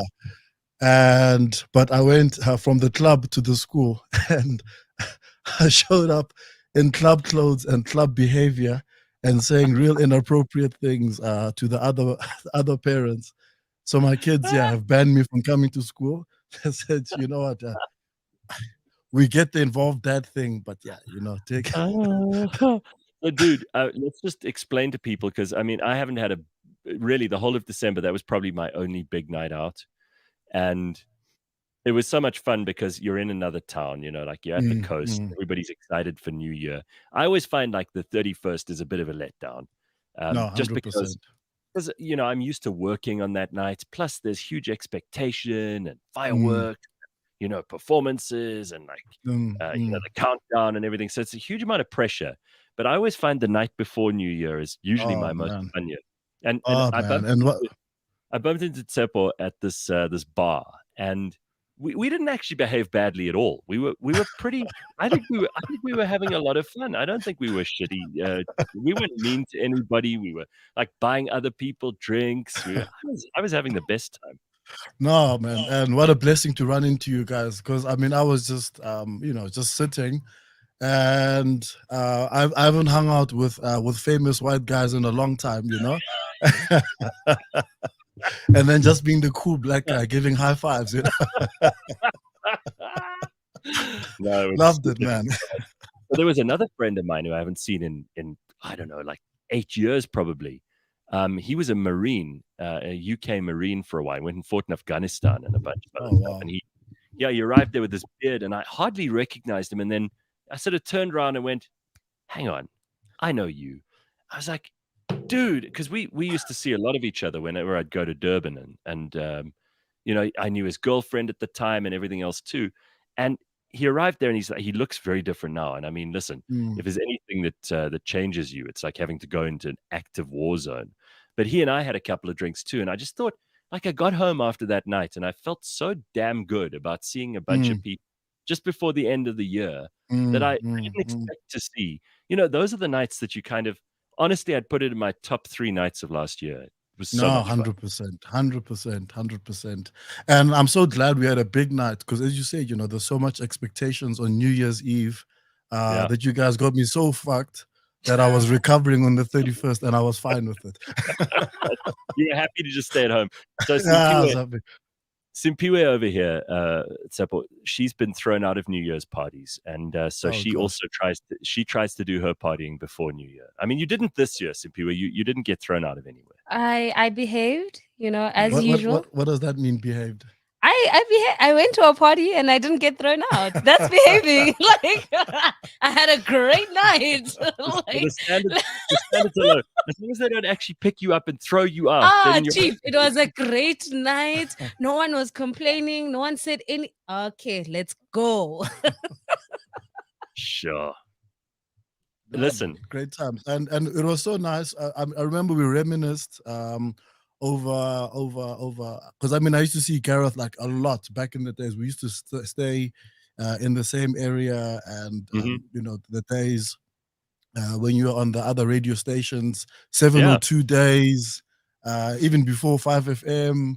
I've probably known you like 15 or 20 years even. Yeah, about 20 years or so. Yeah, maybe that long. So now that you're in a serious job, because when you started doing all this stuff in finance, people must have recognized you because you'd been on TV and you'd done all that stuff. Did they not take you seriously for a while? They were like, "Oh, this guy's trying his hand at this stuff, but probably he's a funny dude and he's talented and all that stuff, but he's probably a shitty like accountant and financial." Look, if you're the money guy, everybody loves you. Oh, okay. So you're the one. You disperse the money. You actually exactly. And they've got to be nice to you. So you're the one I'm supposed to know. Yeah. Like, I must just befriend you after the show and just be like, "Chief, how you doing?" You disperse the money. Every joke you tell is funny. That cap is looking nice, though, eh? Stop. Drop the cap. Drop the cap. But Simphiwe was telling us a story about this guy who wanted to be a rapper and then eventually ended up on the streets, and people were like, "Well, you shouldn't have followed your dreams. What you should have done is got a degree." And I can't help thinking, like, after you've gone from entertainment into the serious world of finance and business, do you tell your daughters, for example, this stuff that like you used to see on TV while we were growing up is like, follow your dreams, and even if you're not the best at something, you should still give it a try because it's all about you living your life and going down your journey and experiencing all this stuff? Actually, that's really crap advice if you ask me, but do you agree? Like, you should tell kids, go and get a degree where you can earn the most money from that job. Look, my dad or my parents always used to say, have something to fall back on. And then, you never Yeah, You mine never too. think until there was a very bad impression of my dad, but you know, until the reality hits. Fuck it. You know, entertainment. Man. I mean, I've seen guys that were doing things with looking fucking horrible, like just horrible. You know, and you meet a guy. And you're always like expecting him to ask you for an e-wallet or something like that, you know. Oh no. So yeah, you know, you don't want to end up like that. And I tell guys, a lot of guys, like, guys, you know, you really must upscale. I mean, I'm a big advocate of upscale yourself. This shit doesn't last for long. But then when you're in the middle of the thing, you think it's gonna go on forever. You know, you don't think that, you know, fame is like somebody's gonna press a button, over, done. But you So, still yeah. get, I mean, you still get recognized because you've done some high profile stuff over the years. So I'm sure people see you and they like do a double take, even if it's in the world of business. Yeah, no, definitely. And I mean, I think people mostly recognize me from the times when I was Mr. South Africa. So Look at you doing big things. listen, I was second prince in Mr. Universe. So. Hey! Mr. Listen, Sepo, Personality. Lebang was saying on the show, Lebang does the show with me on Wednesdays, and she was saying like this is the time of year where she feels like she's got a bit of imposter syndrome, where she gets to the office and she looks at all the things that she has to do and she realizes there are decisions that need to be made and she's the one who has to make them. And I think all of us feel, not necessarily in January, but in any job at any time, I'm sure that, you know, even Barack Obama and Joe Biden and Donald Trump get into the office and they sometimes go, what the hell, how did I get here? What the hell am I going to do? And I think in South Africa, we've got this idea that being humble is always the best thing. And sometimes it is and sometimes it isn't.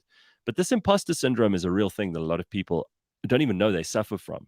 I sometimes find myself in a situation where I go, this is a big, big decision and it could involve like a lot of other people's lives and maybe a lot of money. And I'm not sure I'm the right person to make it. How the hell did I get into this position to make this decision? I think a lot of us feel that way, but you got to jump in, right? No, 100%. I mean, I suffered with imposter syndrome even from, you know, when I got into the music, because from the TV it evolved into music, and I'd always get, you know, because like mine was like more of a comedic thing, and then I mean, I got into a couple of I wouldn't say fisticuffs, but altercations, you know, with your so-called hardcore oaks from Zola, you know, or whatever. Like, hey, what the fuck do you know about Kwaito? This, that's like, fuck off, bruh. And then, you know, you put the time in and they see, okay, you're into the thing. And then when I left all the show business and started, you know, getting meetings, you know, in the corporate or finance, you know, trying to do deals. So like what helped for me is, you know, like a lot of guys I went to varsity with, you know, were able to help me adjust. And so before I used to work at a bank before I even got into entertainment. So a lot of guys that I worked with, you know, 20 years ago, whatever, were able to give me the opportunity because they're like, look, you know, we know your ability and what, and, you know, pushed on and, you know, shook it off. Now I'm confident like a motherfucker.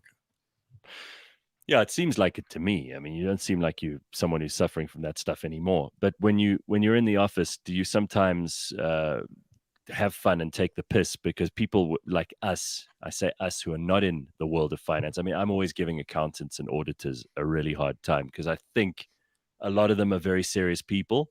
And although I've got friends who do that stuff, I always joke with them, oh, you know, you boring pencil pushing, kind of number crunching, you know, automaton. You go to the office, you sit at a desk and you sit in front of a computer the whole day doing this. And it's not like that, right? I mean, it's even in the world of finance, you're sitting with people, you're dealing with people, and it helps to have a sense of humor and to not take yourself too seriously. No, 100%. And I mean, the guys I work with, you've got such dynamic personalities, you know. It's sometimes I say, fuck it, it's crazier here in this office than in the backstage of some, you know, like it's really like really crazy shit that I see sometimes, and that we get like even just transactions that we're in where you're like, fuck, you know, I have to tell this guy to fuck off and it's gonna affect 20,000 people or whatever, you know. But it is what it is. Yeah. Listen, did you still maintain like correspondence with Trevor, or did he become very, very important and like he was too busy? No, I mean we chatted. We chat quite a bit. But we were friends, but not like tight. I mean, we traveled together. We did like a lot together. But I was like extremely close with, excuse me, with Dave Kibuka, who moved up with him, and they pretty much, they stay in the same house. Like. So I mean, I chat to work together and all that stuff. And so I mean I chat to Dave almost like weekly, 2 or 3 times a week, and sometimes they'll have situations like when he was there was this shit going on. Sometimes you get involved, like mediating or not mediating, but just get involved. Well, I suppose someone said to me a while ago, you never make new old friends, so. You got to look after those relationships. And even though people move in different directions, that's what's cool about like reconnecting with you for me, is that like you see some people all the time. And then, when you don't see them for a long time and you see them again, suddenly you go, oh my God, I've just remembered how much I like being around this person. Yeah, man. Are you, because people now, this is the way people boast in 2023 because of load shedding. They don't go, what's your job? Where do you work? What car do you drive? Those are the old ways we used to measure how someone's doing. Now you say to someone, have you got solar or a generator or like your own nuclear? That's how you can tell if someone's super, super rich. It's like, oh, you've got your own nuclear fusion reactor. That's very impressive. That's how you know someone's really rolling in. No, look at me. I'm a vintage guy. I took it back to paraffin. So I got one of those.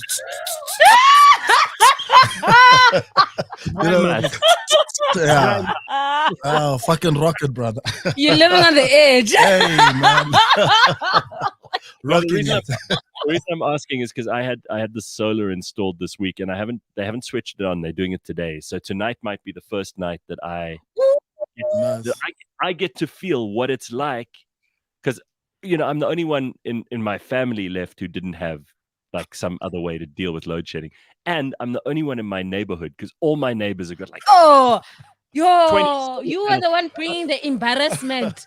They knew load shedding was happening because, that corner house over there.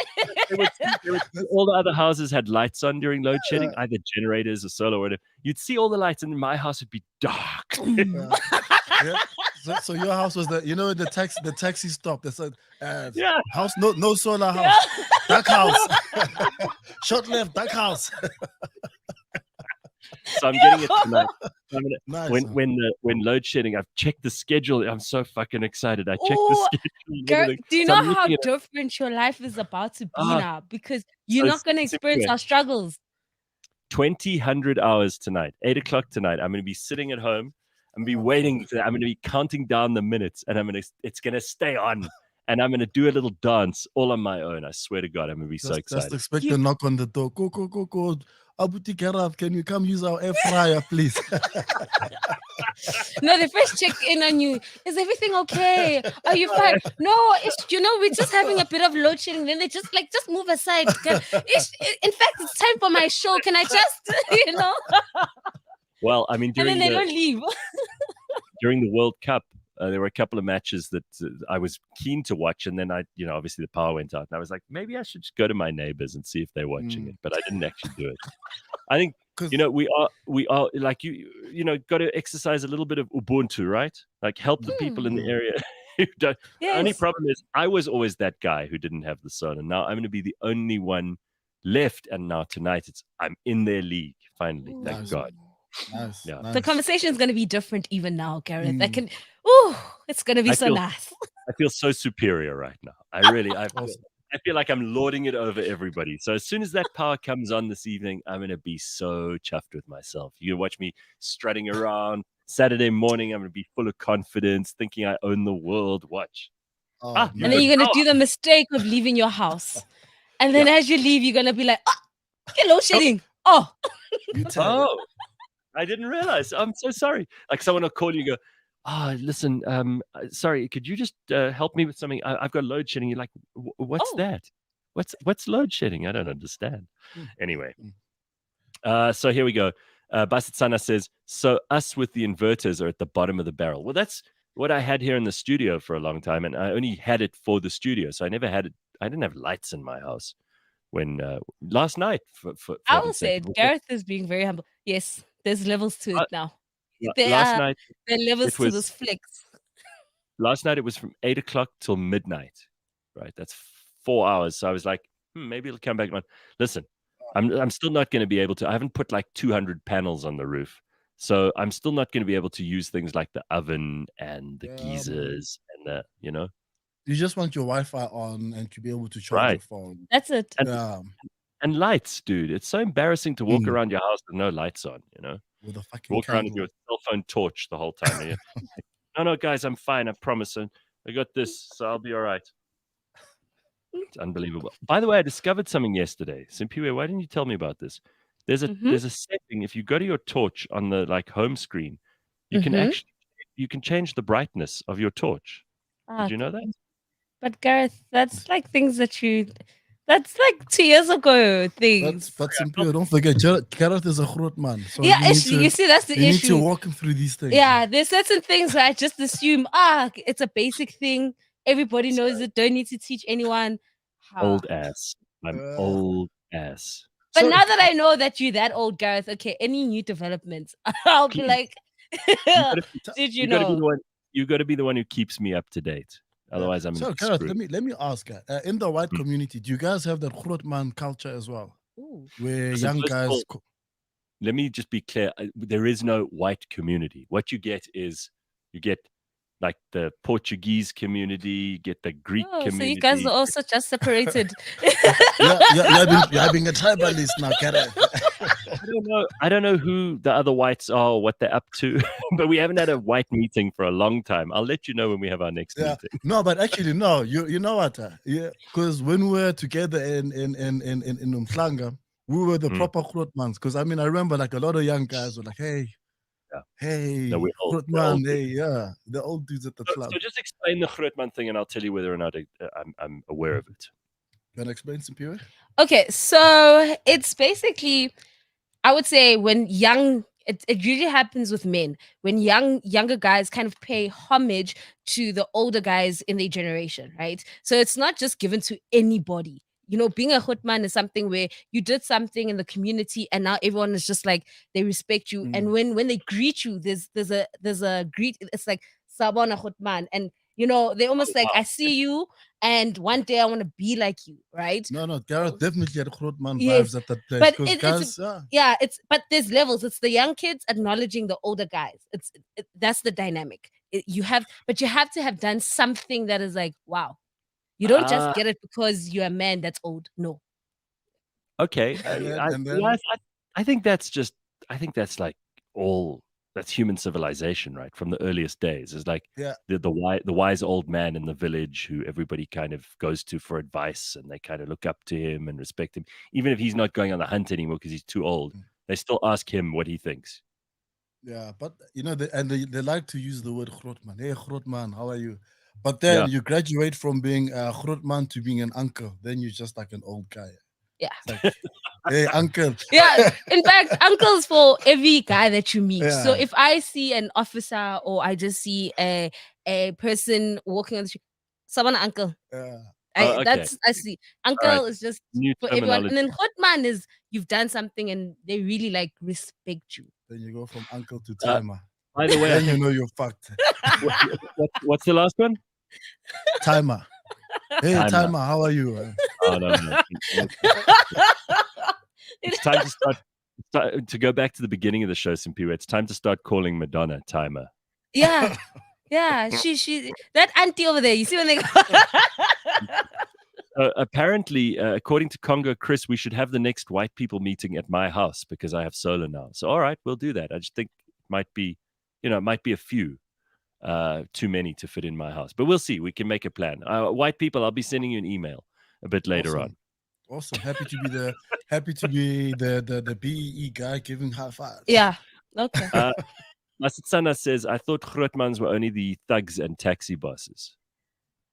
No, not even. Hey, those ones they tend to be like Nkabiam. So when they address each other, it will be like Nkabi, and it's basically Nkabi means hitman. So Okay. you know that. So yeah, but And not what really. about Grootman is just and like what a about general term. malume? What about malume? Malume is Malume and uncle, same thing. Same thing. Same WhatsApp group. malums. When someone says malums, just know they're just greeting you. They're trying to be respectful. That's it. But yeah, that's black culture right there. What are the terms you don't want people calling you? What are the things that are not very flattering? I mean, if someone calls you Grootman, it's obviously a good thing. But what are the ones like you just don't want to hear people using against you? Any that come to mind? I guess timer. If you're a young guy, it means that you haven't aged well. Shame. But Sepo, on this note, I mean, like, because we were doing, all of this stuff in entertainment, 20 years ago or whatever, you see some of the guys and they're really not looking great. They've either they've gone very gray, or they've gone very bald, or they've gone very like sallow. They've got like sunken cheekbones and not looking happy. Their eyes look a bit wild. A bit of drug use is definitely present. Maybe like a really evil wife. They've had some shit to deal with. Fucking divorce, all that divorce, shit. Right? Takes its toll, man. I see Basitana brings up a good one. For women, it's dimamzo. Yes, I agree with you. I'm very young, but if someone's like dimamzo or something, it's like, no, they're just calling you a mom. And I'm like, what about me looks like a mom? We're not doing that right now. And what about Sanele's suggestion, mageza? Hey, yeah. So my guess is another word for taxi driver, and you don't want to be called that. Yeah. Even they don't want to be called that. So no, we're not doing that. And what about parra? You don't want to be called parra. I don't even know what the fuck parra is. What's parra? Do you? I think so. I'm suburban. I could be very wrong, guys. Me too. Like, I'm also from the burbs, guys. Disclaimer, please. Yeah. Right. So I know Basitsana very well, but Basitsana, and she's extremely suburban. Can you tell us what para is, Basitsana? I dare you to tell us what para is. All right. So here we go. Pablo Mojosi says, I'm having a tough time with Grootman. I'm not 30. And people are calling you that. That's impressive. Sure. Actually, we call other blacks, says Onkhopotse. He says, actually, we call other blacks mlungu, which is funny enough. That's basically calling you a coconut. In a way, but I always find they'll refer to, like a black person of higher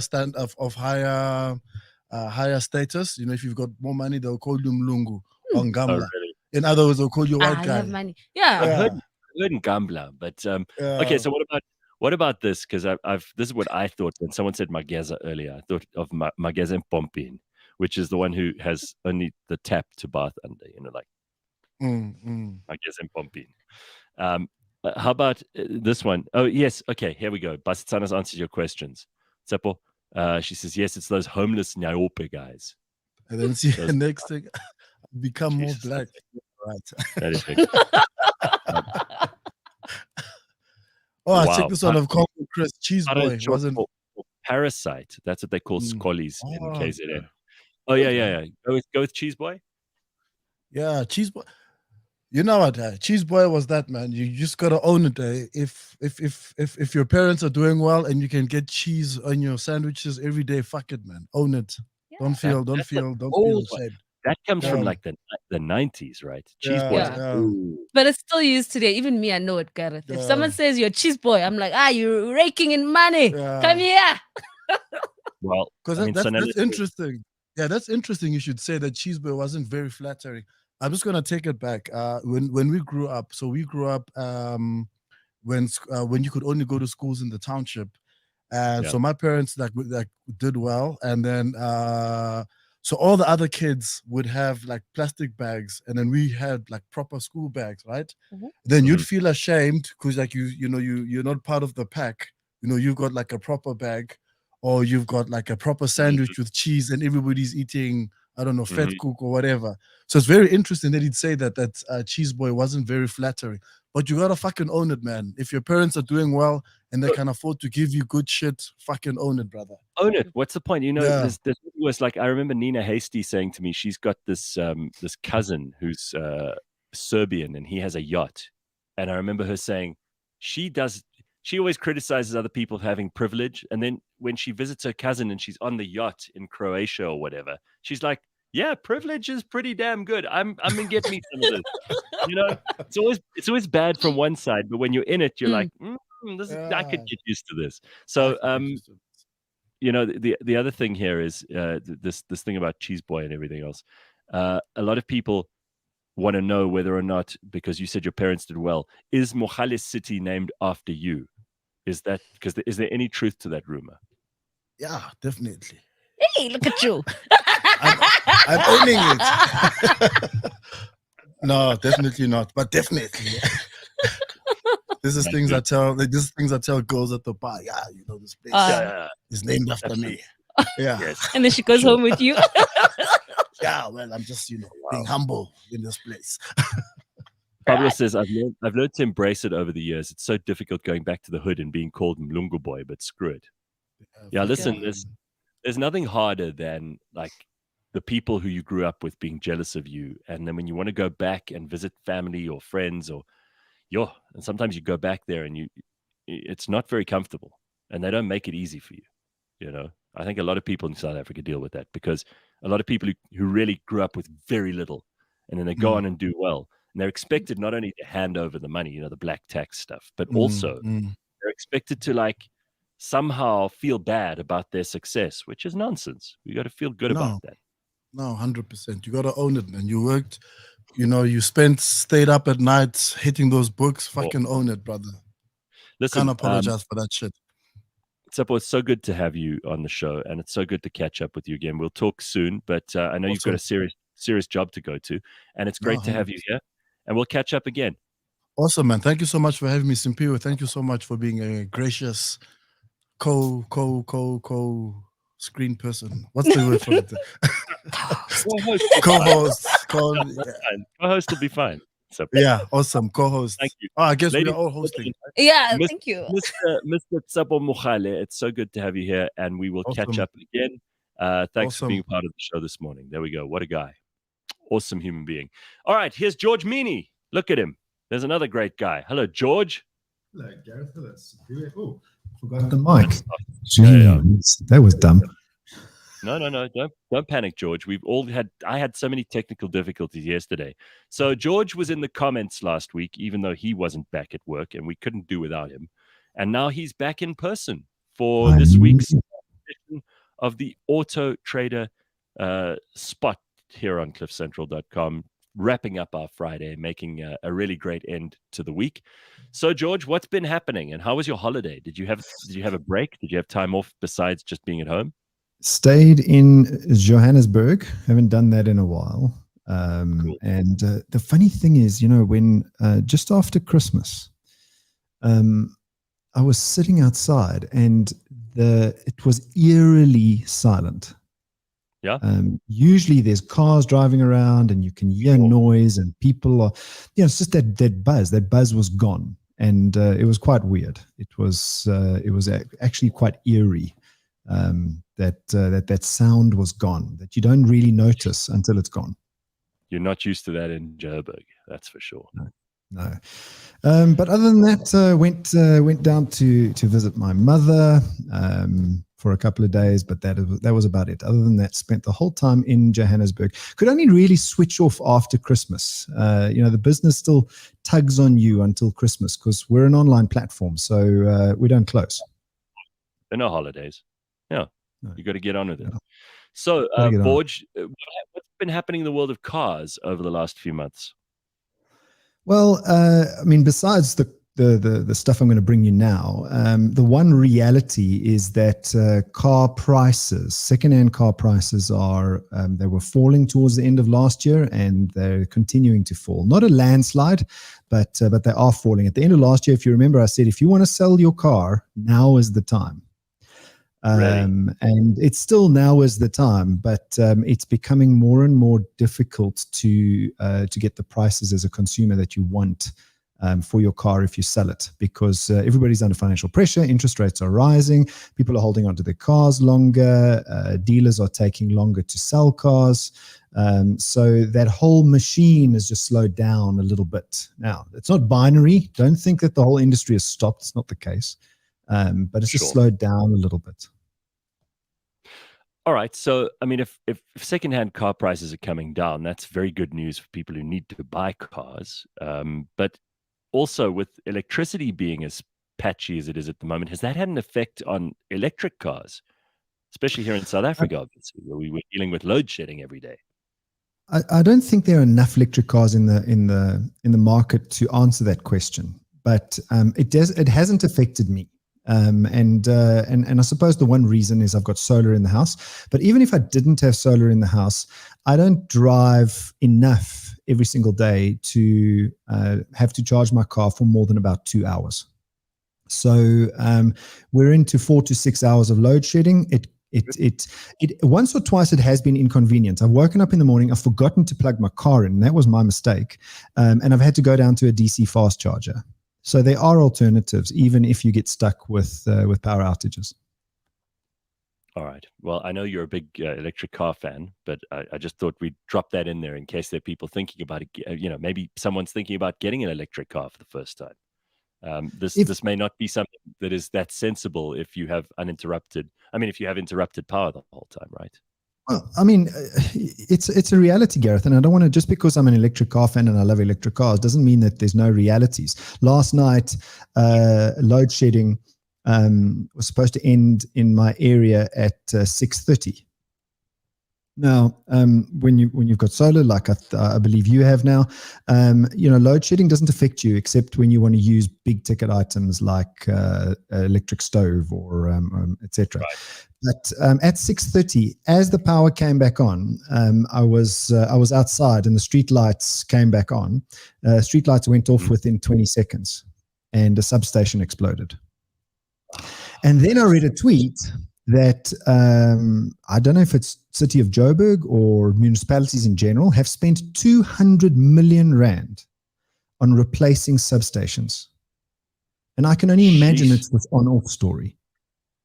It must be, because it can't be good for the substations to constantly find themselves being switched on and off. They're meant to be operating all the time on full power, right? Exactly.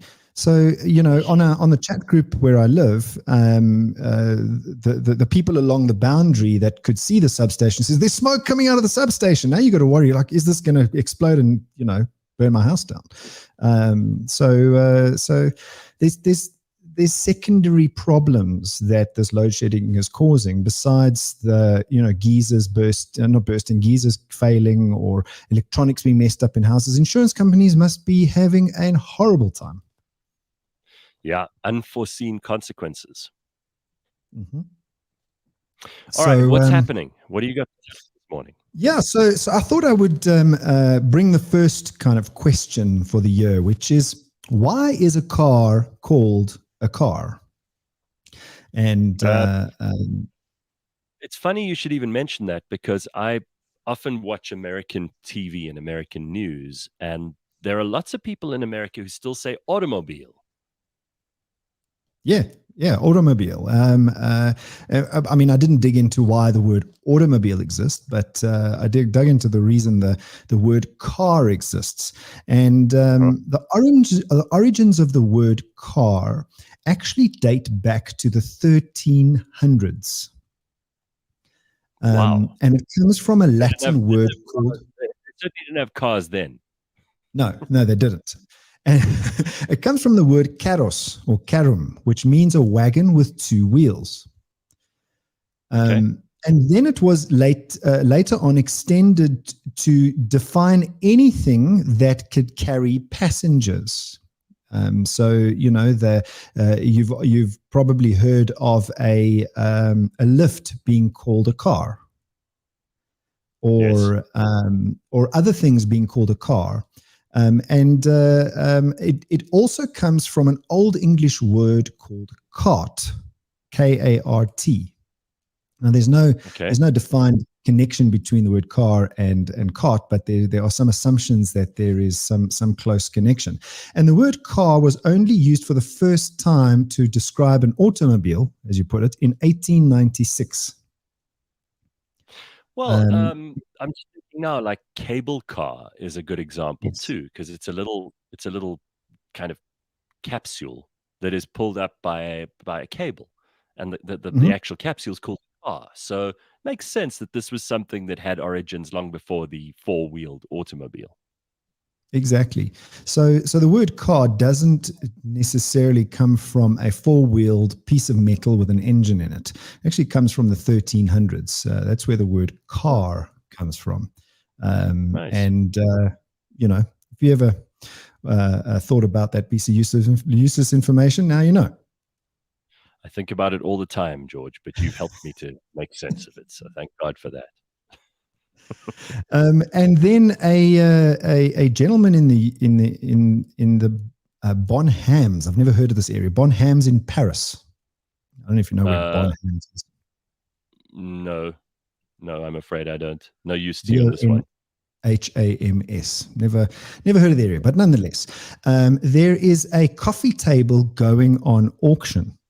And this coffee table is a Ferrari engine. This Ferrari engine actually was a working Ferrari engine.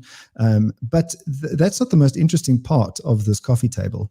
It's going on auction for $20,000 US. Now, that's what, 350,000 Rand?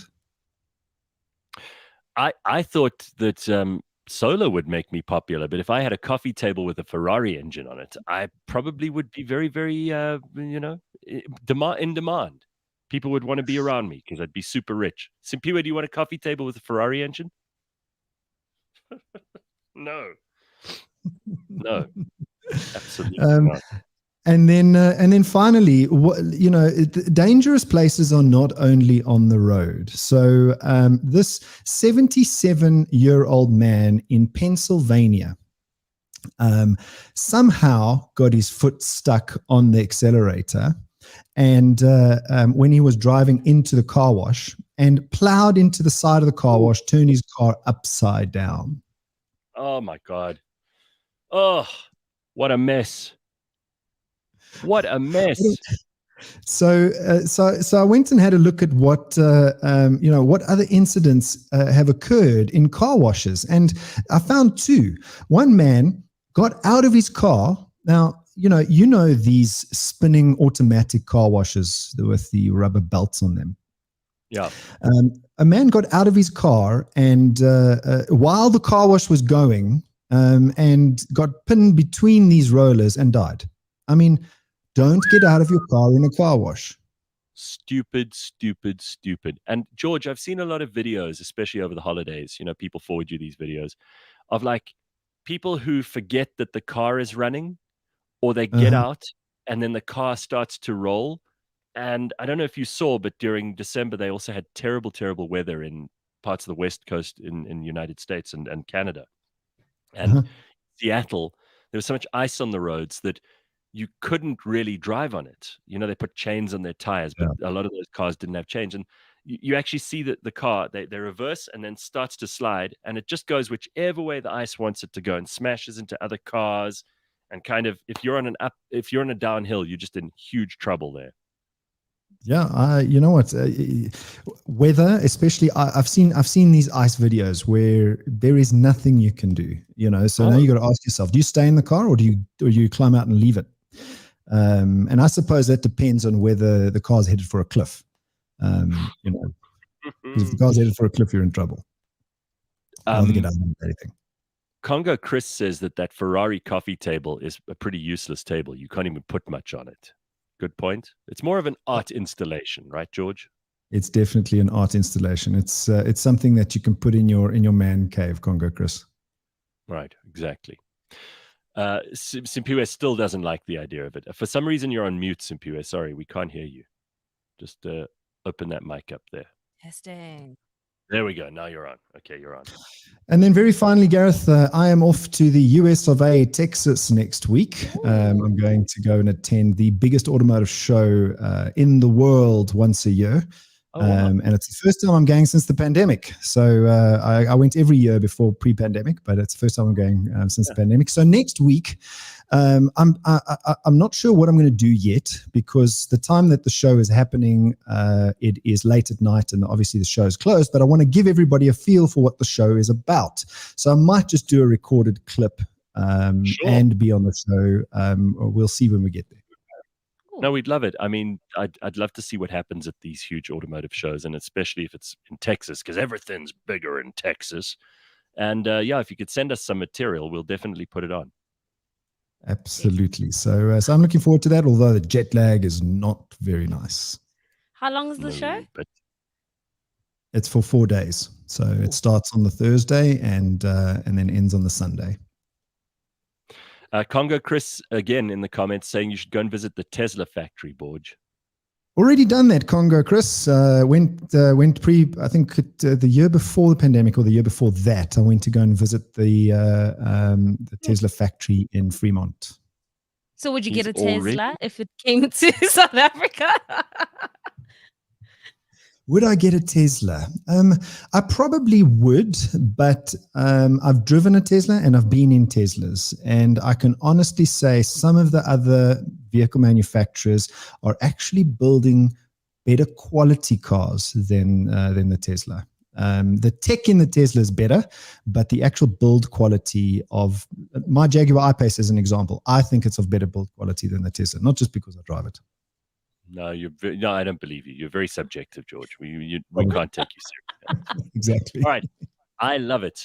Listen, guys, have an awesome weekend. And by the way, just before we go, we've got an amazing pair of guests coming to join us on Monday. Take a look at this. This is exclusives, Judith Sepuma and Lebo M, both of whom are just the most amazing and talented people. They'll be on the show because they're going to be doing a concert in Dubai, which I'm very excited about. Yes.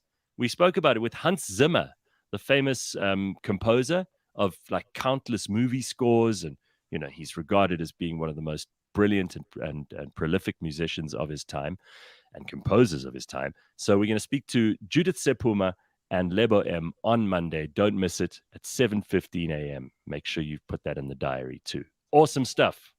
All right. Thank you, Borge. We'll check you on Friday next week from Texas. And we look forward to that. And Simphiwe, we'll see you on Monday, 6 a.m. bright and early. Be good, everybody. Cheers. Bye-bye.